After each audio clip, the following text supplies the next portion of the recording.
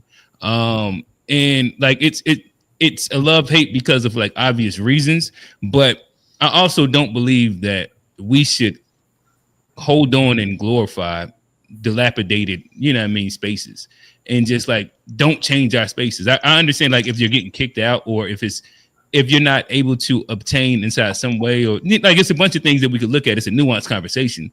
Yeah. But yeah, like I said, like me being somebody lived in Durham from 05 to 2012. And then when I go back and look at in 2025 what it looked like, I'd be like, oh shit. They done built downtown. They done built it's a lot of different spaces. And you can see the growth in the city. Yeah, any final words? Yeah, man. Hey, man, y'all come through September 6th. We're going to be on that rooftop, baby, chilling. Just as a shout out. Remember, y'all come through September 6th. Yes, sir. So, Oh, I thought it was okay. All right, we gonna chop it up in a second. And they got Black and Durham, Black August. Oh, Black August around the corner. Black August around the corner. I am not a sponsor, so don't. No, shout out to those folks. But it is a really big Black festival that they have yearly in Durham. I think it's coming up on its 25th year.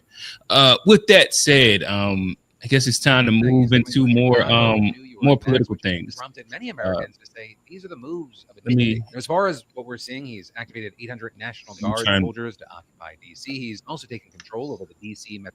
I'll rewind this. Under military occupation, with Trump saying he's coming for Chicago and New York next, which has prompted many Americans to say these are the moves of a dictator. As far as what we're seeing, he's activated 800 National Guard soldiers to occupy D.C. He's also taken control over the D.C. Metropolitan Police. You got Trump saying that he'll be targeting homeless people and what he called bloodthirsty criminals. Trump also saying if you do so much as touch or even think about destroying a statue or monument in Washington, D.C., you go to jail for 10 years. Many are saying this is the first time a U.S. president has advocated for jailing Americans for simply thinking and having thoughts. You also had Trump saying that D.C. is like Baghdad, but also keep in mind crime's actually down in D.C. In fact, not only has it been down for 2 years, crime's been going down across the United States for 2 years now. I mean, arguably, if crime increased in D.C. in 2025, it would because he moved there. As far as what we're seeing now, you have many saying, just like he did in Los Angeles, you have Trump creating a fake crisis, and now he's seeking to solve his fake crisis by using the military on civilians. All while you have Governor J.B. Pritzker responding to Trump's threats to Chicago, saying, let's not lie to the public. You and I both know you have no authority to take over Chicago. By the way, where are the Epstein files? And that is you, Governor Gavin Newsom. He was just getting warmed up in Los Angeles. He will gaslight his way into militarizing any city he wants in America. This is what dictators do, right? And all of this is you had Dan Carlin, the host of the largest history podcast in the world, saying today. Those of you who don't know what authoritarianism looks like. We got to go down the whole, authoritarian, not Marxist, but y'all understand what I'm saying. Fellas, what is y'all thoughts on this? Of course, this is liberal leaning in the report, but Trump has released the guards. I think is it like 600 guards, National Guards in DC. DC and its crime rate is comparatively high. The DC mayor has came out and kind of spoke to the idea that I think maybe crime has been going down, and I think it's down 20% over maybe I don't know if it's the past year or 2 years. So it's kind of like a seesaw of a conversation is happening. What is y'all thoughts? I think this might have something to do because if y'all remember, there's also like an ongoing feud with Trump and the city council or maybe like the leaders of DC with the stadium, the Commanders stadium. So I think he just sending these folks in to like come and clean up, make it just make shit look good for it because the real estate thing is his real thing. That's what he does. That's what he's known for. And I think he's just trying to set himself up for another real estate win. And he got a lot of power this time. And so if you can call the National Guard, and you got the number, why not do it? In his eyes. That's interesting. I never considered that angle. That's interesting perspective. You talking about with the Commanders? With the Commanders, yeah, I didn't even think about that being a motive for what could be at play. That's what I think. Yeah. How long y'all think he can live? I'm just Hey, saying, he's really old. He's really old. So I'm like, do you think you can live longer than him? If so, I think he'd be all right. It's like, is he sinister? Is he like mastermind? Or is he that dumb that he can just fuck shit up being dumb and just accidentally push the wrong buttons? Or is like all this shit intentional? It's like, I don't know. I don't think he's smart enough to be no sinister Lex Luthor or nothing. I don't think he's like super dumb because he wouldn't be where he is. Like, But that's it's the like, conundrum for sure. yeah, but he's in the middle of like, you know, what are you doing at this age, this big age of like, why do you want to be chilling on a porch or something? You can't enjoy none of the shit that you're doing. Well, if we're about to Like, start Armageddon, and whoever die. gets in next, they're gonna reverse most of it. They're gonna reverse most of it. A quarter of it ain't made it through judges and shit like that. But like, why you don't want to chill? Go enjoy your money. Go to Dubai. Like, these niggas like attacking Africa, attacking Mexican, DC niggas get off the porch. Why y'all smoking out here? Like, nigga, why are you mad? What is Trump, like 78? Nah, he 80 something. Oh, He up 80, there. bro. He up there. 82 or something like that. I want to say. Let me look. Are these old white dudes just bored? Or are they really just be like, just think about the future that much of like, I just want to keep fucking this shit up for y'all. Like, I don't want to take no break from this shit. I got to make sure our future can keep fucking it up for y'all. Oh, my bad. 79. He's 79. You got Bill Gates. He won't stop. He in Africa That's trying to do shit. You know, like these old white dudes, man. I don't even understand like the point of this. Like I just like I don't even understand like he just doing shit. I don't even understand the like even the alleged reasons behind it is still like what? And then it's like you're gonna do this until when exactly? Like at what point are you gonna say okay we got the job done? Like what are you fighting? It's just like, yeah. What are crazy. y'all Like, what's the end goal? Like you Right. want to destroy America and like and just roll over 6 feet Well, deep, and then America's just fucked up. But that I think that's where A Black was kind of speaking to, like the Trump conundrum, because like there's a space where it's hard to believe he's that smart or he's that dumb, and there's a place where everything he does lead to like this weird space where he could run for a third term and like authoritarianism XYZ.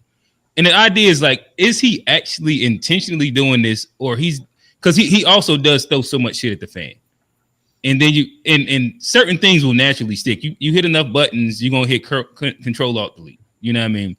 But you could track this in the Los Angeles thing and his show Military Force usurping the power of elected officials to get what he wants or to occupy specific cities as like, is this a dog whistle of show of force for later plans if he's actually trying to continue to move along the lines of what some people would then say that he's hinted at? Or is this him clumsily kind of like bumping around and just doing shit just off the strength of like he's a power hungry billionaire that has nothing else to do with this time? And like he gets off by, exercising his power over people and flexing his muscle. It ends up being like a really, really interesting, like I said, conundrum. Or is he trying to divert from Epstein? It could be it. Definitely a big that too, right? It's like so many different like basically all the reasons for doing this have nothing to do with what he's doing. It's like whatever he's doing like doesn't make sense, but I think there are other reasons that make sense for him doing this because what he's doing doesn't make any sense. I think that's a fact. There's a ulterior motive that we don't know. That like I think it's something he's hiding. Like I said, the Epstein. I said that last week. Epstein files with still ain't dropped them. I heard they supposed to come out on the 19th though. Like an album. What hypothetically, what if the Epstein files are the distraction? To keep people kind of believing in the unbelievable instead of ignoring like what's actually happening out here. It's Yeah, like if the shit was gonna come out, it'll come out. All these hackers, all these people out here, like Yeah, it would come out, you know. you'll get the list when we get detox. Yeah, and it's like we need to be focused that's on the on some real shit that we can see with our eyes what's going on in the world. So where the files at? Would they drop the files? What the fuck y'all gonna do about it anyway? Like say, I told you, I told you. That's all people can do. They don't got no power. They drop the files, see all these names, they say I told you, and hey, but like, don't nobody want that smut on your name though. Like yeah, they'll even get if over it. Everybody do. that's a different type of I smut. think the Like, the issue with if they drop the files, in my opinion, is if Trump is on it, I think that the Republicans lose all the power that they had built up over the past few years, where you're like MAGA is a force. And like that seems to be like that one little string that you can pull where right now you have half of the MAGA influencers fighting against each other. And they almost had civil wars just over this one specific topic. And where it could be, because I don't think anybody necessarily cares about if the Democrats was or wasn't on it, but because of the Republicans, they grouped in so much like the Pizzagate people, well, MAGA specifically, like the Pizzagate guys, the far right conspiracy guys, the F Israel guys, the anti-Zionist guys. That's not like the necessarily like far left guy, people that follow far left. So they got a big group of that all don't fuck with the Epstein thing. And if Trump or any of those guys end up on it, in my opinion, I think they lose a lot of like the political leverage and power, and that's where they could possibly get into the lens of like maybe they could lose this next primary, this next election. I don't know, just thoughts. Yeah, fellas, closing thoughts on it. Fuck them, man. Yeah, man. It's like we just gotta stay tuned, and maybe we'll see what happens. But it don't make any sense right now. It's just news. He like the Jerry Jones of this shit, bro. He just know how to stay in the news, stay relevant, keep Like narratives out there. We and can't do nothing but yell and throw rocks. Like, bro, I gotta go to And work. I think we gonna learn like at the end of this, like how much power a president got. Like if he just if he pull it off, god damn it, that was impressive. If he just make all this noise and don't nothing happen, then it's just like yeah, you was just a bunch of wolf tickets like they say back in the day. I dig it. All right, so I guess this is a good time to segue to quick housekeeping with B. Make sure you like, comment, subscribe. Super chats are available. Make sure you hit the super chats. Let me pull up our guys. Their Instagram, not Instagrams, the cash apps. Make sure y'all show love to the panelists. But yeah, nonetheless, with that said, perfect time to move into the main conversation, the main topic. Is there a problem with the black family? Is the black family struggling, healing, under attack? I don't know. It's a bunch of different other words that we could use. But I guess to start off, I'll let ask y'all, when you think of the current black family, what do you think? Negatives, positives, just what comes to your mind when you think of the current black family? I mean, I don't know the stats. I can only speak from my sphere, and it seems like I think it's pretty balanced. It's a lot of dysfunction, and there's a lot of people that's like new families, new nuclear families, new young families, 2-parent households.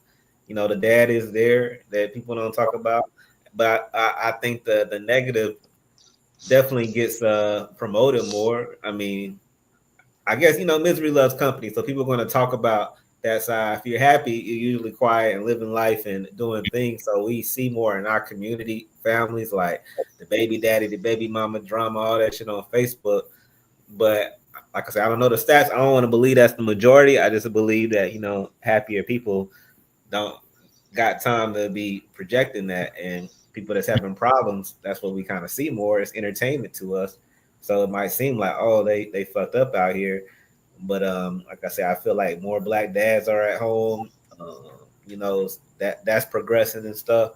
So I don't know. You can only worry about your own family. we got a lot of trauma. You know, we know a lot of trauma in our community, in our families, and I feel like we're in a space where a lot of that is being revealed. You know, so it's definitely needs some work, especially in our community. But that's all by design for sure. Gotcha. So I think if I was to lay your position, he's kind of closer to like healing slash progression almost. Is that fair? Yeah. Johnny, talk to us, brother. yeah, I mean I think there's a lot of misconceptions about the black family too. I think there's a lot of stuff that's in the media, the movies, music, and stuff that might paint it one way. I think if you look at the statistics, especially recently, it's a clear difference in black families. I think I come from and a lot of the guys I come from the nuclear family and what might call the traditional you know family structure has been present. I think it bear fruits. I also think a lot of the issues that you see in the black community are mirrored across America. I think it's a lot of broken, families. If you look at the statistics in today's, times, there's a lot of broken families across the board, regardless of demographics. So, I think a lot of the issues in America, a lot of the issues you could say about the black community are also mirrored in America. But like a lot of things, it's us that gets focused on versus a lot of other people.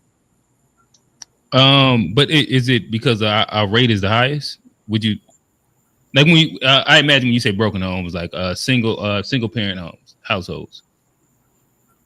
Yeah, or like you say, stepfather, stepmother type situations where there's like I guess that would be considered broken. I don't like that term broken home, but I guess if there's a divorce and you got a stepmother and a stepfather, would that be considered a broken home?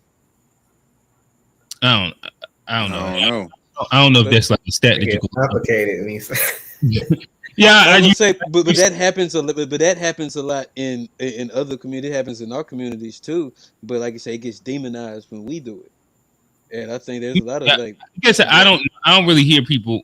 Maybe y'all can answer that. Like I know for me, I don't really hear people specifically look at um like like a step parent situation. Like if a mom and dad yeah, if it's stepmom and dad and they're raising a kid, that being specifically a broken home, as much as like a single parent raising a kid, and that being the idea of a broken home because it's like one parent and like that. Like typically when I hear broken home, that's it's what I just a single always. parent. Yes, that's what I have. Okay. A Black G. I don't know if y'all differ in that. Yeah, I think I would agree. Like if we're gonna like consider it broken, it's typically like one parent in the household. But when I think of like the black family, man, I just think of working class folks paying bills. Like that's what I think of black family is like bills, like like niggas trying to pay bills and trying to make some lemonade out of these lemons. Like that's what I think of like the average black family, man. It's just um, you know, unfortunately, I think when I think of the average black family, I don't think of like financial freedom. You know what I'm saying? I think of folks having to work for everything they have. So pretty much. Struggle might be a tough word, but definitely it's a hard working, blue collar type of family. In my opinion, it's not. I don't know too many black families where people are living that soft life. If I'm being honest, there might be a couple family members within the family that can live softer, but as a whole, man, black families out here trying to pay bills, bro, and they doing that even like once they get older, it's still another bill. Which nursing home we got like it's always some bills. That's what I think about when I think about black families. So in essence, that it's bills that yeah, so like surviving. The current state of black families are just like black families in general. oh I just right now think in general. oh okay yeah. Yeah, just like when I think of black families, the average situation I think of, like people surviving, like making it work. And Johnny, my bad. I think we might have like deterred the conversation from you landing your plane. I know it sounded like G got the black family struggling. A black got a healing. What do you? No, so I say we surviving, not struggling. We surviving. Hey, Oh, listen. mine, Where you mine, want to get into it? mine would be misconception, Mindset. like misconception. I think Yeah. a lot of the things we hear about the black family aren't necessarily true, especially like from my So you POV think that anyway. it's under attack? Is that what you're saying? Like, so we Yeah, got struggling, healing, progressing, under attack. What would you kind of land in that? I didn't say that, but I like that though. I could go with that. I ain't necessarily say under attack, but misconception. So what? So And and what is the misconception that you would think? well, I think it's more negatively portrayed than it actually is. Like I think the state of like I think there are a lot of issues in the black family, but I know a lot of like solid and nuclear families in the black community as well. And I think there's a focus on the negative, just like a lot of things with black culture. There's a spotlight on the negative, but I don't think the positive gets enough light or Do you shine. think that the majority of black families are nuclear? I don't know. I mean, I'm just talking Okay. about my POV. I'm talking about my POV. Like, All like right. I mean, No, what this. I've seen. Yeah, I'm acting like the initial your thoughts. So I guess we can continue walking. Um, so what would you say is the biggest issue hurting the black family currently? I mean, if I had to say that, it'd be And this is for everybody. This isn't specifically for Johnny. yeah. Relationships. I think it starts with relationships. Mm. You know, before you got your family, you gotta have relationships, and then we have a lack of relationships and broken relationships. So we're not creating families, we having babies. You know, like people out here having situationships, they fucking around, they having babies, and then they get to know each other after the fact, and they hate each other. You know, so we have a lot of that where the union process is flawed. Like the way we get together, and some people can bypass it and find a good partner and something like healthy and not dysfunctional. But a lot of people in some fucked up shit out here and keep making the wrong decisions. And I feel like culturally we have to kind of change like the ideas around sex, because it's starting bad relationships and it's creating broken families and shit and all of these divisions, and you can't be a unit. And then you get what G's talking about is like constant struggle. But that's not the rule or the exception, but it's part of us. And to be strong in a country where you the minority, you need more strong families. Like you can't Mhm. afford 50-50. Like the majority got to be families and family oriented and have plan. Because then when you have that stability and have that steadiness, you can start building generational wealth. You can start worrying about buying properties and not fucking trying to run your car through somebody's gate because you mad at their baby mama and all this other ghetto shit. It's like constant ghetto shit going on in our community. It's like, why? Why is everybody so mad? And when we go stop and kind of get back on the right path, but But everybody like really angry out here. but I think that's on the decline. And like you say, I don't know like the statistics about whether we're the most or whether we're not, but I think it's definitely a change. I think like anytime you have a community that's grew up or that's been in that much trauma, I think the next generation is going to be very intentional about like changing that and making sure that doesn't happen. And I think we're seeing a lot of the fruits of that with a lot of like the current family structure. Uh, and so, like I said, I think there is a lot of misconception to it because I think there was a time where, look, like what we were saying is true, and like there was a lot of brokenness. But I think out of that brokenness, there's a lot of people that are very intentional about making sure that their family units are tight, and we see that with a lot of like even amongst my circle and my peer group, I see that like that's the norm. That's not the exception. It's the norm nowadays But I amongst the guess men that I. so. So to make sure that we have fair enough conversations, let's try not to be as specifically anecdotal as much as like prescriptions and subscriptions that we see and get for black families in general. like the majority of black families. What's it like currently? Do you think? And like I said, I don't know, but I know a lot of black men that are married and they're the nuclear family is something that's very important to them based off I think that what black happened in the marriage previous rates, generation. well, statistically, black marriage rates are still declining. Um, I'll have to look at if yeah, I think marriage rates in general are declining. Black marriage rates aren't, you know what I mean, at a peak. And yeah, like so in single parent, when it comes to single parenthood, I think that black people, if I'm not mistaken, kind of lead that. Maybe it's one of the demographic that's close, but we are kind of like the leaders inside that specifically. I'll look up the exact stats and post it in a second. I think one of the interesting things, like when we talk about household and like, you know, it's like I see a stat that said 75% of black households aged 25 to 64 have less than 10,000 in retirement savings. That's a crazy number. Oh, you going the economic route? Yeah. Three-fourths of black households in that age group have less than 10,000 in retirement. This is what I mean by, like, when I think of like the average black family, it's literally like the driving force is what bills need to be paid in a given week. There's not much thought of like long term, next generation. Y'all It's ain't very going much a to month to Martha's month. Vineyard, man. You ain't in the Oak Bluff at the Inkwell. That ain't average.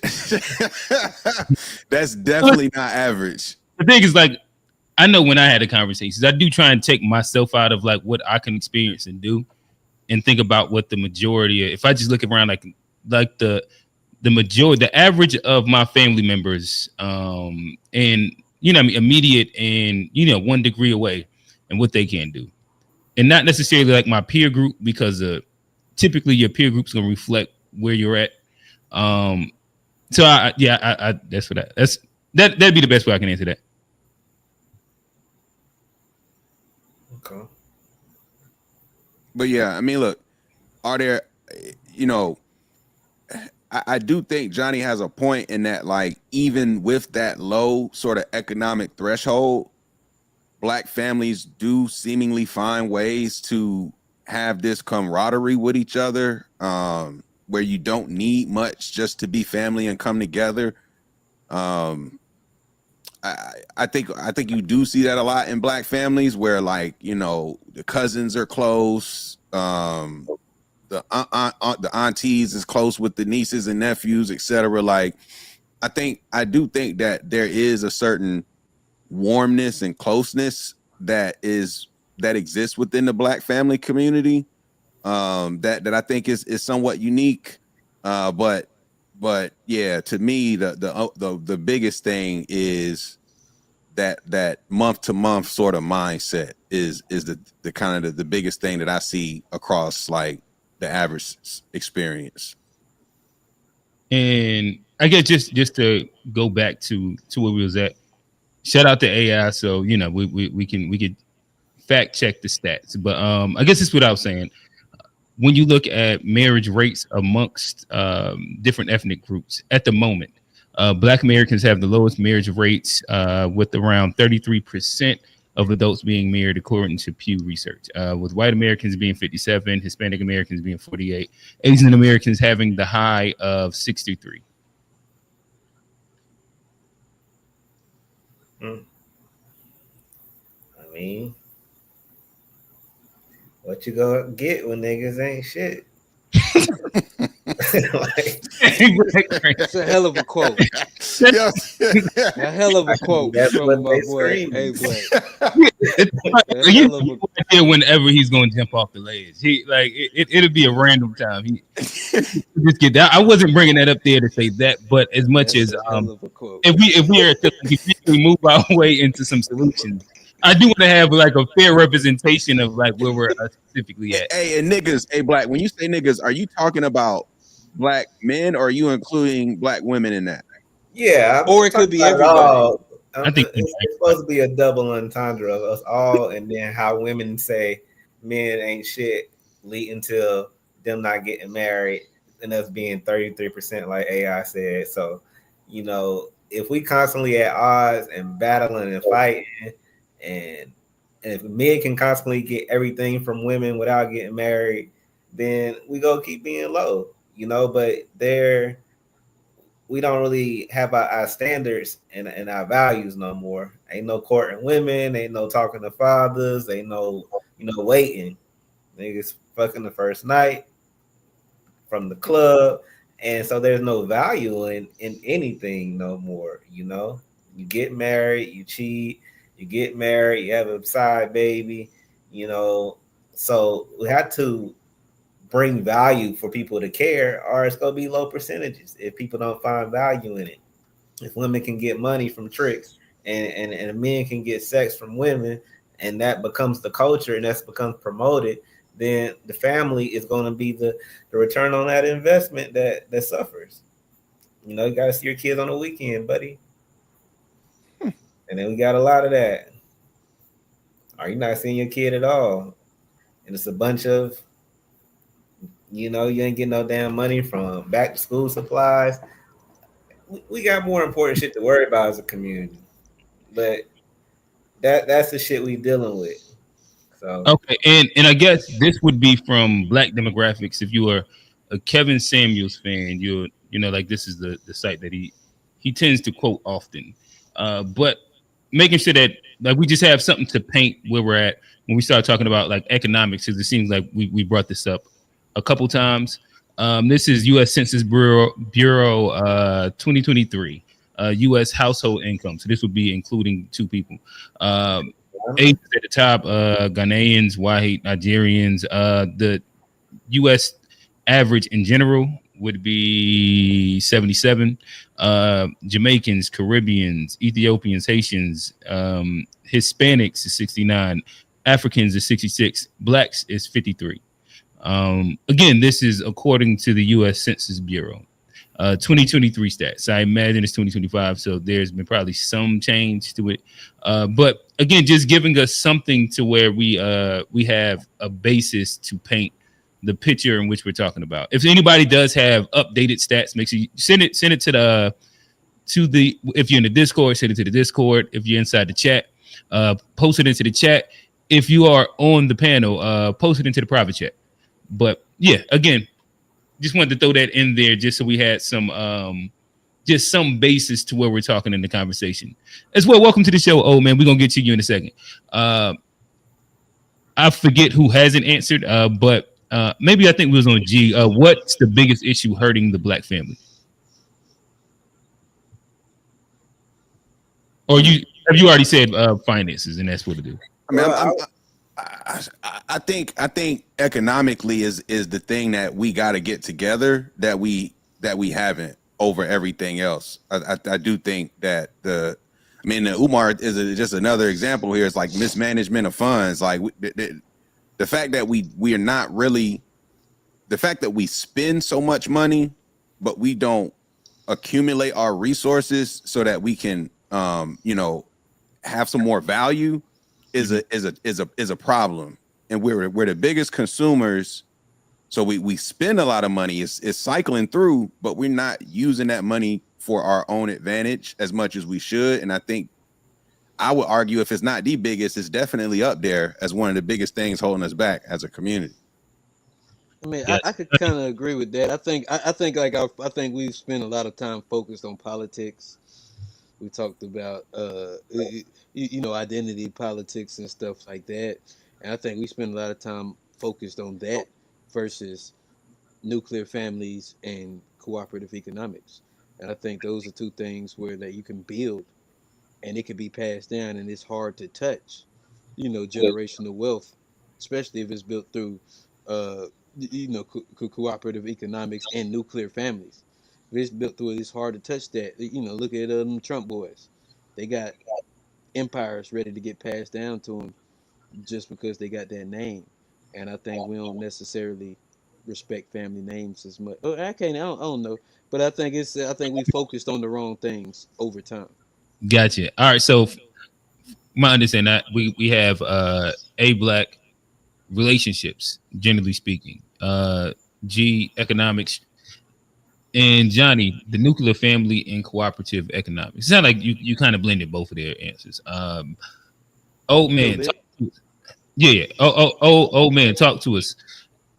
Um, we'll start with the first question. When you think of the modern black family, what do you think?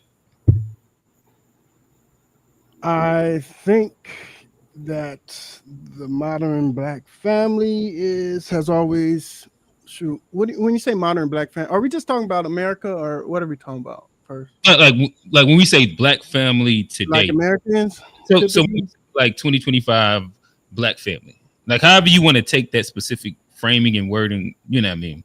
Well, I'll Just just say to me, when you say black family, I think just black Americans because everything to me is just yeah, that's yeah. all I can And relate to. that's So kind of what we're assuming inside that statement. yeah, I think totally just from beginning to end, whether it's modern or in the past, we've always been under attack. Okay, so you say under attack. We, Okay. yeah, that's how they conquered us is by destroying the family, splitting us up, raping our women, raping our men. I'm sorry for saying that we're not supposed to say it on YouTube, right? So Yeah, great, big. break probably works a little bit better. Yeah, I don't know how everybody all these terminologies you got to pretend you can't say it, and I don't know how that works, but Yeah, yeah, it's crazy. they treating us all like kids. Like okay, You can twerk but all but day. I don't want to destroy your channel, so I get it. We appreciate it, brother. But yeah, it's always been under attack. Um, our fault and other people's fault, but you only can blame yourself. It's hard though because to me we've been bred to compete against each other, women against men, parents against children, and I think that destroys the family as well. I dig it. And the follow up to that would be, what would you say is the biggest issue hurting the black family today? Today, um, hmm, that's a hard one because there's so many. Today, It's the biggest. the biggest. Or, you talking about like just like financial or just what? I can give you so a black said relationships are and somebody's echoing too. Maybe that's Johnny, but yeah, it was you, Johnny. So I think a black said relationships and the way that we vet our relationships to make sure that we're having solid nuclear families. I think I'm not G spoke about economics, where like making sure we get past like specifically being in the struggle and debt and being able to like move our way into like the ideas of generational wealth, not having to live check to check. And Johnny kind of blended both of them, where it was, I mean, like the nuclear family, strong family, and cooperative economics, whether that's community or two parents both working. What is your thoughts? I have an answer. My auntie said this to me not too long ago. I think it's choices. So it's choosing the right mate. When you don't have someone to advise you on what type of mate to choose because you had a bad childhood or you didn't have two parents and it's just down the line. So it's just choices. So you keep repeating the same thing. So go without getting to all the financial stuff and all. I think it's just being aware of who would be best for you in raising a family. Okay. All I right. think So that's the biggest issue. I dig it. I guess it makes sense that if we're having the conversation, it's always important to make sure that we acknowledge like the past. So I'll throw this question out there that kind of ropes up a couple things. So the historical context and systemic influence of where the black family is today. Did slavery, Jim Crow, we can say welfare policies, did these do permanent damage to the black family structure? Or is there a way out? What is the way out? What is your thoughts? I don't think it did permanent damage. Did it do damage? Of course. Like I think a lot of Well, no, it these. did. So would you say that we're still fixing that damage right now? Oh yeah, we're still fixing the damage, but I don't think it's But like is that permanent damage. I think like I think we see a way. I think like there's a lot of intentionality, especially with our generation, as far as like to fix some of the things the system has put on us, and it wasn't. It's not permanent damage. Does it? Will it take some time to heal, like a scar? I know a little something about scars. They take a little minute. You gotta put cocoa butter, Neosporin. You gotta work with scars a little bit. So I mean, it take a little bit, but I think You talking about empathy right now? empathy, grace, a lot of that shit, and them that's my shit. Outside of sovereignty, empathy is my shit.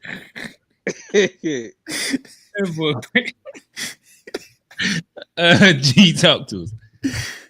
Hey, can you repeat the question? Oh damn. Let me find. All right. Historic Uh, context and systemic influence. Would you like when we look at slavery, Jim Crow, the welfare system in general, did it do permanent damage to the black family structure, or is it something that where well yeah I'll just leave it at that, and you can kind of expand with that. Did it do permanent damage to the black family structure, welfare, Jim Crow, slavery? What's your thoughts? Permanent. I don't know if I don't want to say permanent, but definitely insufferable damage for sure. You know, I do think that the welfare state, in terms of how it's impacted our community and helping drive a further wedge between black men and black women, incentivizing single parent households to get quote unquote free money from the government versus other things. Like, I do think that these things have had a lot of are going to have a lasting impact on the community. But I'm faithful in thinking that these things don't have to be permanent. And you know, unfortunately though, what it would take to like change that narrative, I think is a very interesting question, because you know, as we said earlier, it's like cost of living is crazy. The way that jobs are trending, even like fresh college grads at these great institutions are having trouble getting, you know, certain jobs and opportunities. And so, you know, it's definitely an interesting situation out here for us. But I like to think that these things won't have permanent damage, but like we said, we can't lie and say that it hasn't had a lasting impact from one generation to the next. It's pretty clear. Gotcha. Johnny, have you answered already? Yeah, I went first. I think it's on A Black. Okay, yeah. Oh, my bad. A Black. Talk to us, brother. Steve, Zelina, we see you in the back. I'm gonna put you up in a second. You muted. Can you hear me? Yep. Okay. Tell me the question one more time. The historical context and systemic influence of where we're at as a black family. Slavery, Jim Crow. Oh yeah. Okay, I got you. Welfare. Is there any permanent damage that it's done? G kind of said it was long lasting. Johnny said that it's not irreparable, but we're still dealing with it. Yeah, I mean, I think we know. We know at this point, man. Like, the information is out there. The story's been told. We know what was done to us. We know the effects it's caused, the traumas, the generational traumas.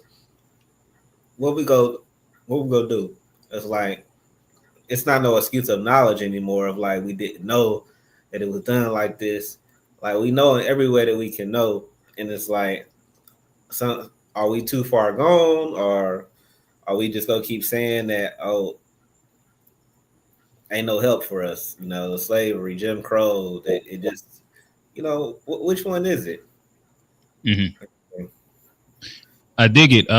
We'll go old man, then we'll go Zelina, then Steve. Old man, talk to us. Yeah, I think the more we continue to go progressive route, our families will always be how they are today. We got to get back to our roots, and we are typically Black Americans are conservative minded, and we all about traditions, and we got to make our family traditions the most important thing outside of everything else. So keeping ourselves connected, even the ones family members you don't dislike, don't disown them. Find some way to connect with them, even if it's just once a year or just small steps. you can't unite everybody all at once, but just figure out which family member does get along with the certain family member you don't, and try to, you guys, people just try to ease each other into, a connection again. And I'm thinking overall family. I'm not thinking just mom, dad, and son and daughter. I dig it. Zelina, welcome to the show. Talk to us. Oh dear. Good evening. How y'all doing? Good. Um, good. Oh, good. So I want to kind of speak towards I guess what y'all were talking about before, especially in regard to like the struggle Okay. aspect of it. I just want to like note that, I feel that even with whether it's Jim Crow, whether it's just looking at the degradation of the family unit, just as an American anomaly, as opposed to just a Black anomaly, like just overall, I think that Black people, we are resilient. I think that because we have the power of the diaspora, in a sense, we're able to look to our brothers and sisters in Africa. We're able to look at our brothers and sisters in the Caribbean and different places where I guess family units are perceived to be much more tight, and much more, I guess, like together, so to speak. And I think that we tend to draw from that, and I believe that we continue to draw from that. I think that one of the things that are like more, I guess, like that can contribute to our degradation a little bit more is buying into like this American dream. And when I say that, I mean more specifically this individualism that's perpetuated by social media, whether it's the attempt to become a celebrity, small or large, in anything you can do, in order to get to it, whether it's playing the person that you may love, or whether it's, playing your parent, playing your own child, or just putting all of your values, everything that you may have learned from your grandmother, you may have learned from your grandfather, you may have learned from that old woman down the street, putting it all to the side just because you want to get a dollar or whatever the case may be. I think that in addition to the isolation, I was looking for a statistic, but youth suicide and self-harm, a lot of these things, drug use, a lot of that is on the rise. And that's not just for those little white kids, that's for Black and brown babies too. A lot of that comes from the lack of communication, across the board, men not talking to each other, men not talking to young boys. So I think that I agree with you all on some points, but I think there's another lens that we kind of need to look at, to say, yes, we're doing a lot more things better than we think we are, but yes, there's a lot further than we need to go. Okay. Gotcha. Well, yeah, that was a good overview of a lot of different things. I think you said a bunch of things that we'll probably find our way into unpacking as we continue down the conversation. And which I did enjoy, like the instant gratification piece that you kind of spoke to. That I think that is definitely something I kind of jotted down that we can kind of rehash in a second. Can we ever define, like, I mean, what is the prototypical good Black family? We got our TV shows, our Cosby's, our Family Matters. I mean, I think it's the What, same what as what's any the American, like a just good American family. Like I think like the good Black families are the same. Like you can mirror the Well, same things I, from like, like even if you go TV shows, like you can mirror the same thing from like the Cosby's to who would it be, the Brady Bunch or maybe something like that. But I don't know. But so like, is there's an American standard, or is there like, are Black families different than and I Chinese think this is a fair family? question. Like White? I was attempting. Well, I was hinting at that with the initial question when I was asking, "What do you think?" Or when you think of the Black modern family, what do you think of? And which that could break down as well. Like, is it nuclear? Is it multiple kids? Is it one kid? Are they having kids later? is Is it different than what the uh, average American does? we can get into, like, is that different than what the populace also looks like as well? If y'all want to dive into that, we can. Really quick, let's get Steve the answer, and then we'll ask that question. What does the modern Black family actually look like? Steve, talk to us. Oh, yo, what's up? What's up? Y'all good? Yeah, we Good. get. What's What going on, question we? Steve? None. Chilling. What question we answering right now? Well, it was pretty much the historical context of, like where we're at as a black family. Oh, This okay. slavery, Jim Crow, welfare, you can say mass incarceration, the system at large. Has it done permanent damage to the black family structure? I think those things you have named are have multiplier effects. Like, so they are downstream of like the economic condition of black people, and then the economic condition of Americans as whole. A lot of this stuff y'all describing is what Marx described as alienation, and because people are alienated from their labor, it creates social isolation. You know, you know, disconnected from community, so forth, so on. Uh, and a lot of these things y'all are describing, no relationship with family, high suicide rate, this the disjointed nature of the family, I think is a byproduct of not just Black Americans, but of Americans in general, of the quality of the economy in which they participate in has been rapidly reducing over the past 50 years. Like I think we kind of just ignore that stuff. And Johnny hit this on the head when he first started. We are our issue is much more dramatic because of those compounding things that y'all name: Jim Crow, mass incarceration, so forth, so on. But these trend lines that we are describing is a broader American trend line. So like, it's no way you fix just. It's no way you just fix this issue for Black people just as a individual group without fixing the issue for the broader American populace. And that's just the reality of like the situation that we in. I Until think something change, some until of my something. everyday boys would say reparations would be the answer. I mean, of course, Hell yeah. of course we get we could get but again, that lends to the fact that like a large part of our problem is our relationship with capital. Yeah, Reparations is an inflow of capital in which we believe would then change our you know way in which we participate in the world.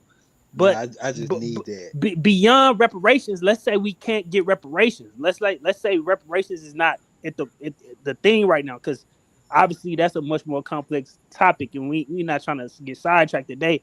Like, the reality of it is that the quality of American family has been going down since the 50s because either we outsource jobs that men traditionally worked, or we turned our economy into a service economy in which most jobs pay 50. Like, when people say go get a better job, that sounds great, but most of the economy is a service-based economy in which the money you make is determined on basically, can you serve the middle class, the upper middle class, and so forth, so on. And even the middle class is getting eroded away because when you get finished grounding the bottom into dust, capital has to come from another group. And so now the middle class is getting grounded to dust. And then yeah. eventually the upper middle class will get grounded to dust. And it's like, that is the reality. And that's it. I'm gonna just stop it there. I'm gonna just stop it there. I do agree the idea that I agree. down with within America, the middle class is dwindling away because it almost completely pushes itself to the exploitative class and then the service class. And yeah, like we all understand how much service work in general pays. But saying all that to say, I think A Black brought up a really good question that we'll be remiss to continue the conversation without kind of unpacking, talking through. I'll toss it to you first, A Black. Is the Black American family a different makeup than the rest of what we assume to be the American family? Whether that's Asian, white, Hispanic, XYZ. Is there like specific characteristics that are individualized to Black America in the family? Yeah, I mean, I was thinking about the percentages, and certain cultures, push marriages a lot harder. It's more defining characteristic of who they are, but that doesn't necessarily mean all the marriages are good. It's just like a numbers game, but it's like it's not just because you got a high percentage don't mean like it's 66% happy marriages. It's like some people had to get married, and if it's a cultural thing, just probability is off. You know, maybe we got a predilection to freedom, and you know, marriage is starting to feel like not that important to a large group of us. And it do got a lot to do with the dysfunction in our community, but it makes me think of like what is the perfect family anyway, and you know who has it, and what's the example, and how is it taught, or is it just being at home? Is it just being nuclear? Is it more than that? Some people got two-parent homes and got abuse in it. They got neglect in it. It's so I'm interested in kind of redefining the good modern black family in this state, and then how do we push that narrative, and what things in our media are pushing family values, because it just seemed like it's get in a relationship, break up, get in a relationship, break up. That's like the narrative that's pushed. For sure. Well, yeah, I agree with you. Tara, I guess in clarification of what I said. So speaking more to what Steve's point was, when I'm saying like service industry, means service jobs in general. Service jobs aren't meant to make you rich. Like you can work a service job for extended period of time and make decent money, good money. But especially the way that the economy is moving, most service jobs are finding their ways to be automated. They're finding different ways, and to where like the field of service jobs in itself is dwindling. But then like reality, like if you have a service job, usually your manager's getting paid more. Like the person that is exploiting your labor still is getting paid more than his manager, than the CEO. And it's the way that you work up the ladder. And that's more so what I'm speaking of. And anecdotal evidence is the lowest form of evidence. Just because you made well in a service job, that's not the reality for most Americans. Because if it was the reality of most Americans, we wouldn't be dealing with some of the tensions that we have in today's society. Like so, and look, some people what some people call a shit ton of money might not be a shit ton to other people, right? Like if you stay in a rural area where life is cheaper, more affordable versus in a city, like that, what you view as a shit ton of money could look a lot different. And even this idea or this concept of you moved out to non-city, the rest of the America without the city would fall into decay. Your suburb, your rural town is all subsidized by the economic activity that's produced in the city. Yeah, they don't make no money. Because the rural in the suburbs, because of the lack of density in those populations, do not produce enough tax dollars to sustain themselves. So everybody like to hate on the city.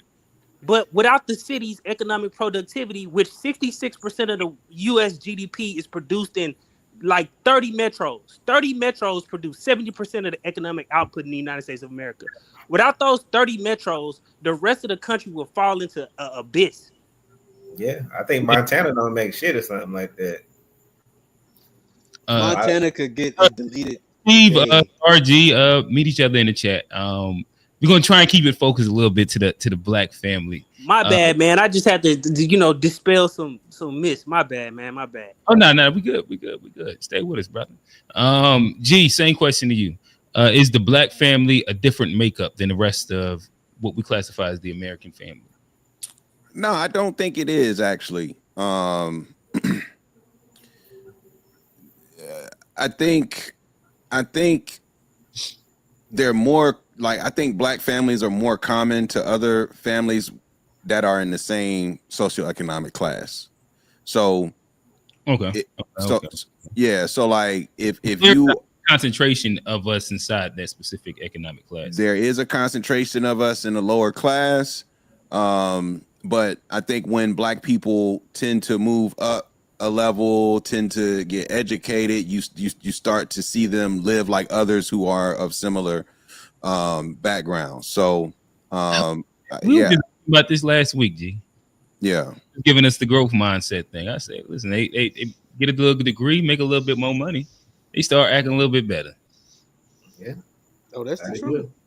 And I mean, is it not? Yeah, Q being messy. I don't know why he bringing up a point that nobody was trying. I'm just messing with him. It's like poking the bear. Keep going, Johnny. Nah, what's the question again? You say what's Uh, wrong with?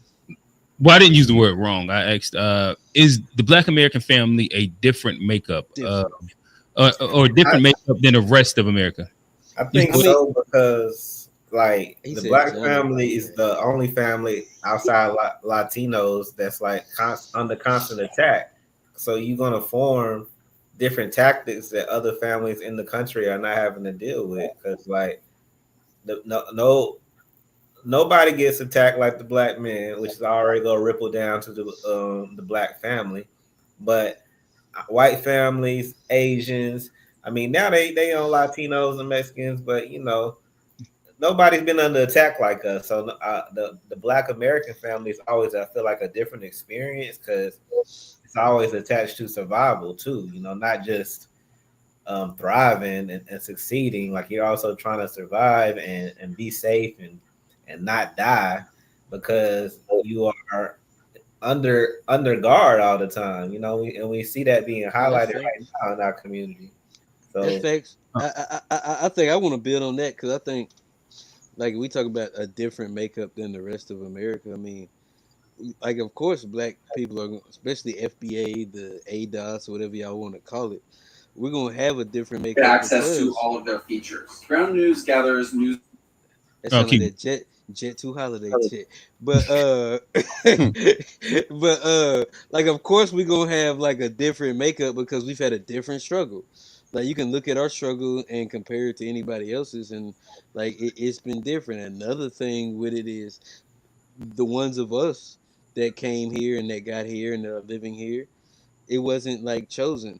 You can go in a different community, the Nigerians, the Indians, the Chinese, and the ones that make it to America, they're the top of those communities. So we talked about like comparing the top of those communities, but like if you're a Chinese person, Nigerian or something, you get here, it's a totally different struggle than like what Black Americans have been through. And I think that does like kind of show in the numbers, the statistics, or whatever. It shows we've been through a different struggle. Gotcha. And if I'm gonna answer it just quickly before I throw the old man and Zena, then Steve, then shout out to Kofi. Kofi has joined the chat.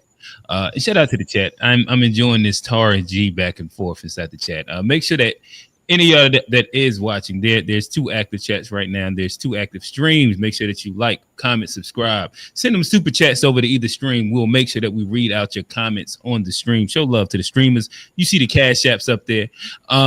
But saying all that to say, if I'm to say the makeup would be different, I kind of have to if I'm only going on like the majority. And then I'm only looking at what the stats say, in which it says that we're more likely to be impoverished. When you look at what the general not lower, but the general income limit is, like we sit at the close to the bottom of the poll. We just kind of read off the stats, so looked at the stats of that. Is more likely to be in broken homes, and it's more likely to be unmarried as well as divorced. And I think that like that's the unfortunate piece. And it like I'm not saying those things to say that it's indicative of Black people in themselves, but in the current state of what we see and what statistics denote, I do think that that's where it does end up being different. I think that like our economic standing and our single parent and father, like the whole little fatherless household, those are things to me that are a little bit different than a lot of the other groups when you look at who sit higher up on the rank of like household income. And But so, why? but why? I don't know. I There's a bunch. I think there's a different struggle as far as like a longer struggle where we're talking about immigrants that just came into this country. Like they didn't have the same struggle that FBA or ADOS people had, so they Well, didn't listen. face Jim Again, like Crow. I asked you And earlier. I think that's like I think if you're gonna talk about the difference, you have to talk about that. I don't know if I have to, but I guess like in me asking, well, like because we're just like giving like an observation of what is at the moment. And we can get into the why. And then I asked you earlier, do you think that like the history of systemic oppression, i.e., welfare, slavery, Jim Crow, mass incarceration, has a permanent impact on Black America? And that was intentional because of like statements that you just made right there. Where again, we can get to solutions in a second, but I do remember you saying that it's not permanent. So It's not we permanent. saying all that to say, oh man, talk to us, brother. So yeah, I'll just if the comment that MVG wrote, first marriages are not working, but second marriages are thriving, then that goes back to what I was saying about choices and knowing who to pick and things like on that end. But as far as just marriage in general, I would like to ask Zelena, like Selena. Zelina, yeah. If I was doing like she was Spanish or something like that, but if the whole point of being married He in Cali. outside of just you passing your father passing on his daughter to the next man, but if the whole point of a woman, from a woman's perspective, of being married is having someone to provide and protect for you, but if you don't need that, why? What is the incentive to get married on the woman's end? Are you asking me Yeah, as a black woman? Are you asking me as just an a woman, individual? What do you just a woman. It, okay. if you go Um by being called a woman. yeah, okay. I don't Hey, even know how to feel about Uncle that one right Progressive, now. No, I Uncle say Progressive, bro. that because I say that because Uncle, I'm old, Uncle said, man, "What's your pronoun?" and the That's some way the old man world shit. in That's the some way old the man shit right there, with for all these real. pronouns Yeah. and stuff like that, I don't even know how to communicate to people Bruh, anymore no, because it's that's like, real. That damn, That's was did I real. definitely say some something old man wrong? shit. That was Yeah. some super old man shit right there. Yeah, I'm just trying to be extra politically Oh, correct because I don't know how to talk to oh, people anymore. It's man. crazy. Don't Oh, send man. old man to talk to the ladies, man. Make sure he It's hang back. He can't be the it's wingman. He gotta hang back. look, you know what? I'm just gonna look, just touch you on the head. It's gonna be okay, baby. It's Okay, all right. all right. Okay, All right. okay, okay. Yes. So, that's an interesting question. What incentive is there for women these days to get married if we already can, basically take care of ourselves? To me, I just kind of look back, prior to having a patriarchal society, we had matriarchal societies. People didn't have these constructs, these legal, contracts and all these different things. And what were we doing? We were intermarrying to make sure that the tribe was strengthened, but I, in my romantic, perspective, think that there might have been some love and maybe, people probably cared about each other back then too. And then I think with the patriarchy and capitalism's, kind of evolution, we came to where we are right now, where people are, forcing marriages.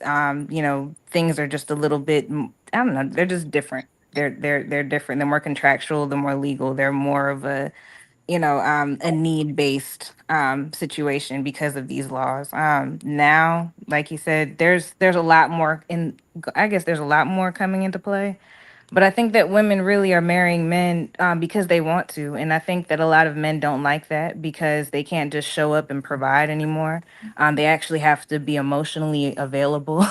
They have to actually treat women, like how women want to be treated, not just how men want to treat women. And, they have to actually have tough conversations. And while there are a lot of men who do that, like my father is one of them. There's a lot of men in my family who are like that. I appreciate having those role models so I can tell the difference. But sometimes there aren't people who can show that to a woman or who can show that there aren't those role models who can show these examples. So I think that also serves. I think somebody else already said that as well. That also serves as a problem. But yeah, at the end of the day, like women are going to marry because they want to marry.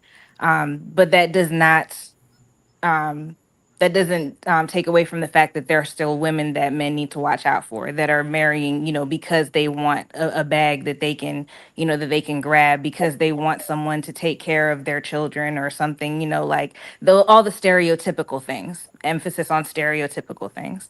But I think overall, women are marrying these days because they want to, and so men just have to step up to the plate. I dig it. Yeah, I'll throw to Steve really quickly if you had something that you wanted to kind of respond with. If not, we'll move to Steve. What was the question again? The question was, damn, is the Black American family a different makeup than the rest of American family? I think that they went down like a different specific rabbit hole, but Oh, yeah, okay. Yeah, Yeah, yeah, I was okay. just taking advantage of the lady on the stage, so I was trying to get her input. I Tired of did. y'all We fellas. don't do that, bro. Oh, you don't do that? You Okay. Johnny ain't into inclusive spaces. Oh wait, so then hold on. Can I actually answer the question then? Can I Taking it, have do you taking mind? advantage. Yeah, yeah, Oh no, yeah, no, go ahead. Go ahead. Go Okay. ahead. Okay. I just want to say that there is a difference between the black family and all of the other types of families. That doesn't take away from the fact that there is like an American family, there's something that affects all families in America. But yes, as a black unit, we have our own specific struggles, we have our own specific history.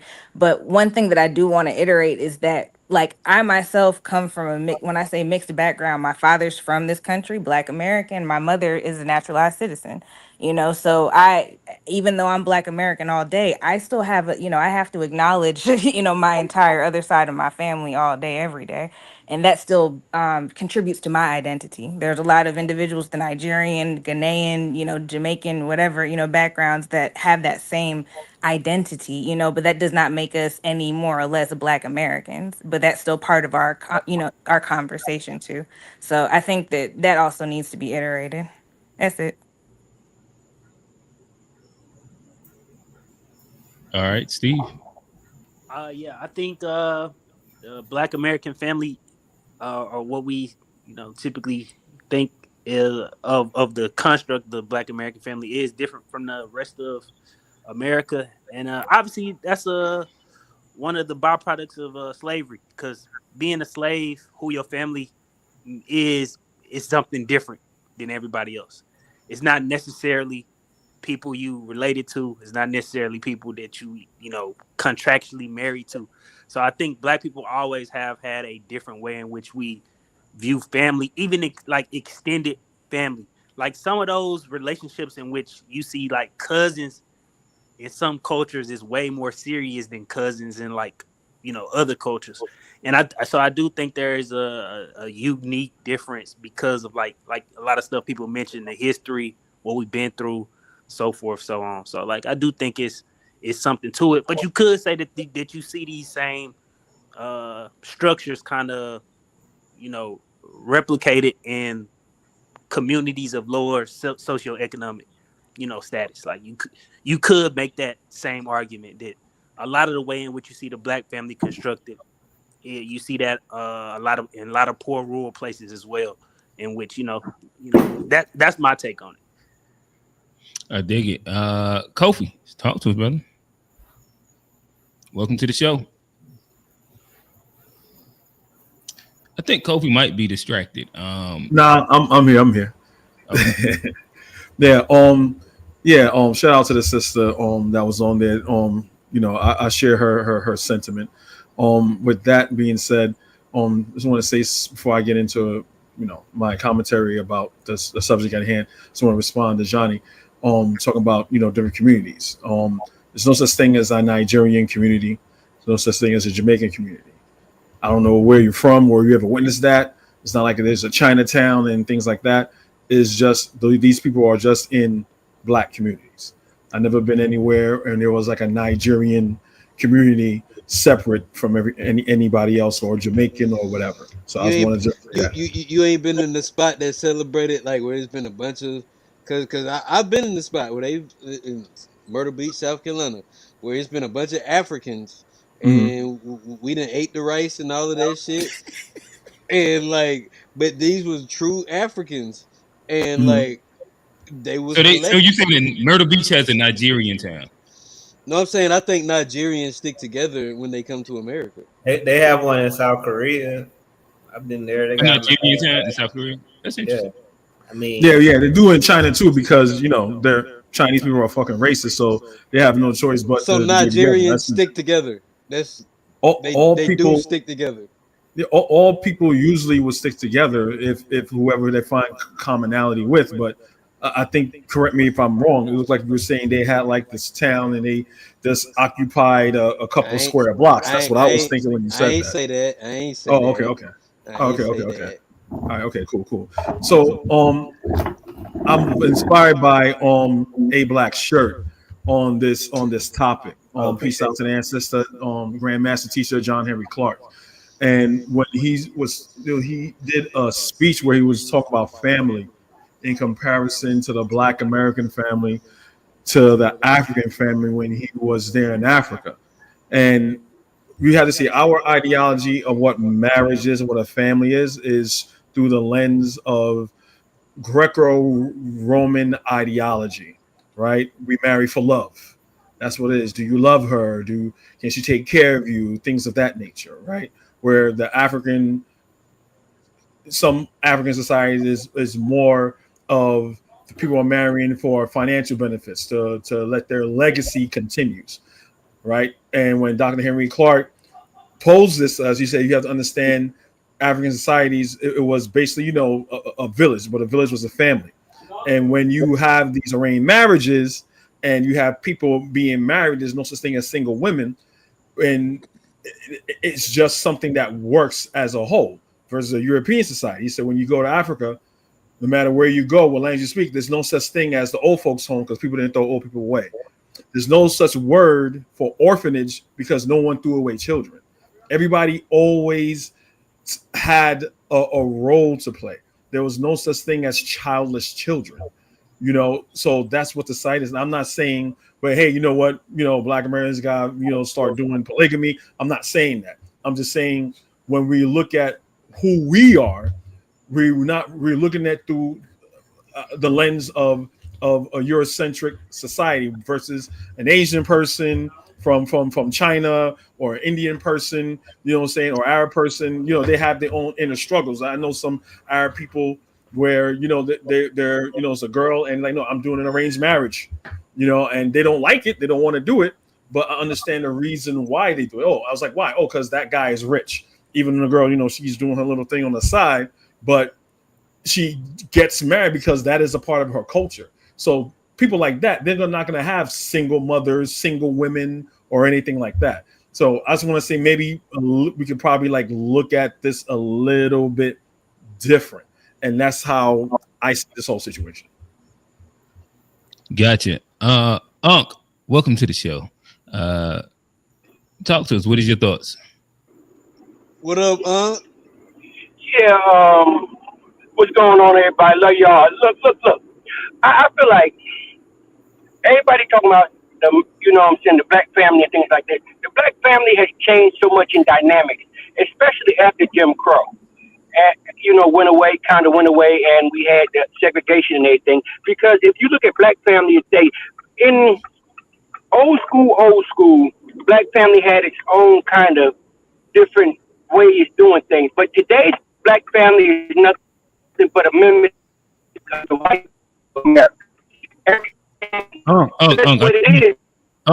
You breaking up a lot right now. We can't. Mimicking white America.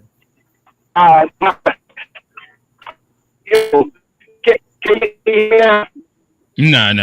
We can't really hear you.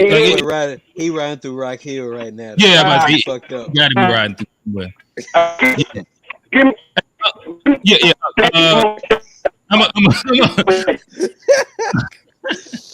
T-Mobile be fucking us up down here. I don't know why I won't let me mute his mic either. That's crazy. We gonna backstage. You got to send him to the backstage. Yeah, I'm gonna just send him to the backstage. But yeah. We gonna tap back in with you once you get settled. But yes, nonetheless, I guess the kind of attempt to move the conversation forward a little bit. So at least two of the three panelists that have agreed that the nuclear family, the family in general, we kind of were just speaking about what the black family actually looks like, but has spoken about that being one of the major issues that that is hurting us, I guess, as a group and inside a lot of these ways to look at it. I'm word saddling, but saying all that to say, present y'all the question: the decline of black marriages, is it a crisis? Should I guess we can keep it there at the moment. I'll share this. It kind of just reiterates a bit of what we talked about earlier. Look at demographic breakdowns of Black, Hispanic, White, Asian, married, divorced, never married, and what that looks like. And pairing that with what some people deem as father absence, the high rate of single parent homes within the Black community, is this a crisis? Is the absence of the Black or the absence of marriage and the man in the home a crisis within the Black community, or is this something that's overblown and exaggerated? What year was that, and what is it This compared? Yeah, I is was gonna say that chart is interesting. It might change my answer a little bit. I mean, it's all this is 2023. I'll go back to it. it's Is there a comparison already chart like here. from like 10 years ago or anything like that? I can find one. This is, like I said, right now I'm just using Black demographics, but their source is the U.S. Census. But yeah, I mean, it's 2023. if you marry, they say you make more money, you build more wealth, Mhm. own more homes, own more land. And we know our ownership is like in America, if we just talking strictly American Black families, is like less than 1%. So of course, less marriages go bring less wealth, less ownership. So I think in that sense, the economic sense, it's a crisis. Um, I think on the spiritual sense, you don't have no real grounding in relationships and in family as much as anymore. In Black Americas was the Black church. If you're in Africa, you might be super religious with Christianity or Islam. There's always the spiritual aspect that's been missing as well too that we didn't tap on. So we got a couple of different things working against us. Some things are good, but I don't know. It's just a Black American thing, but it ain't everywhere. So I mean, I got some What's the comparison. what's the question again? Send it into the private chat, and I'll pull it up. Let me see if I can find the link. Hold up. Um,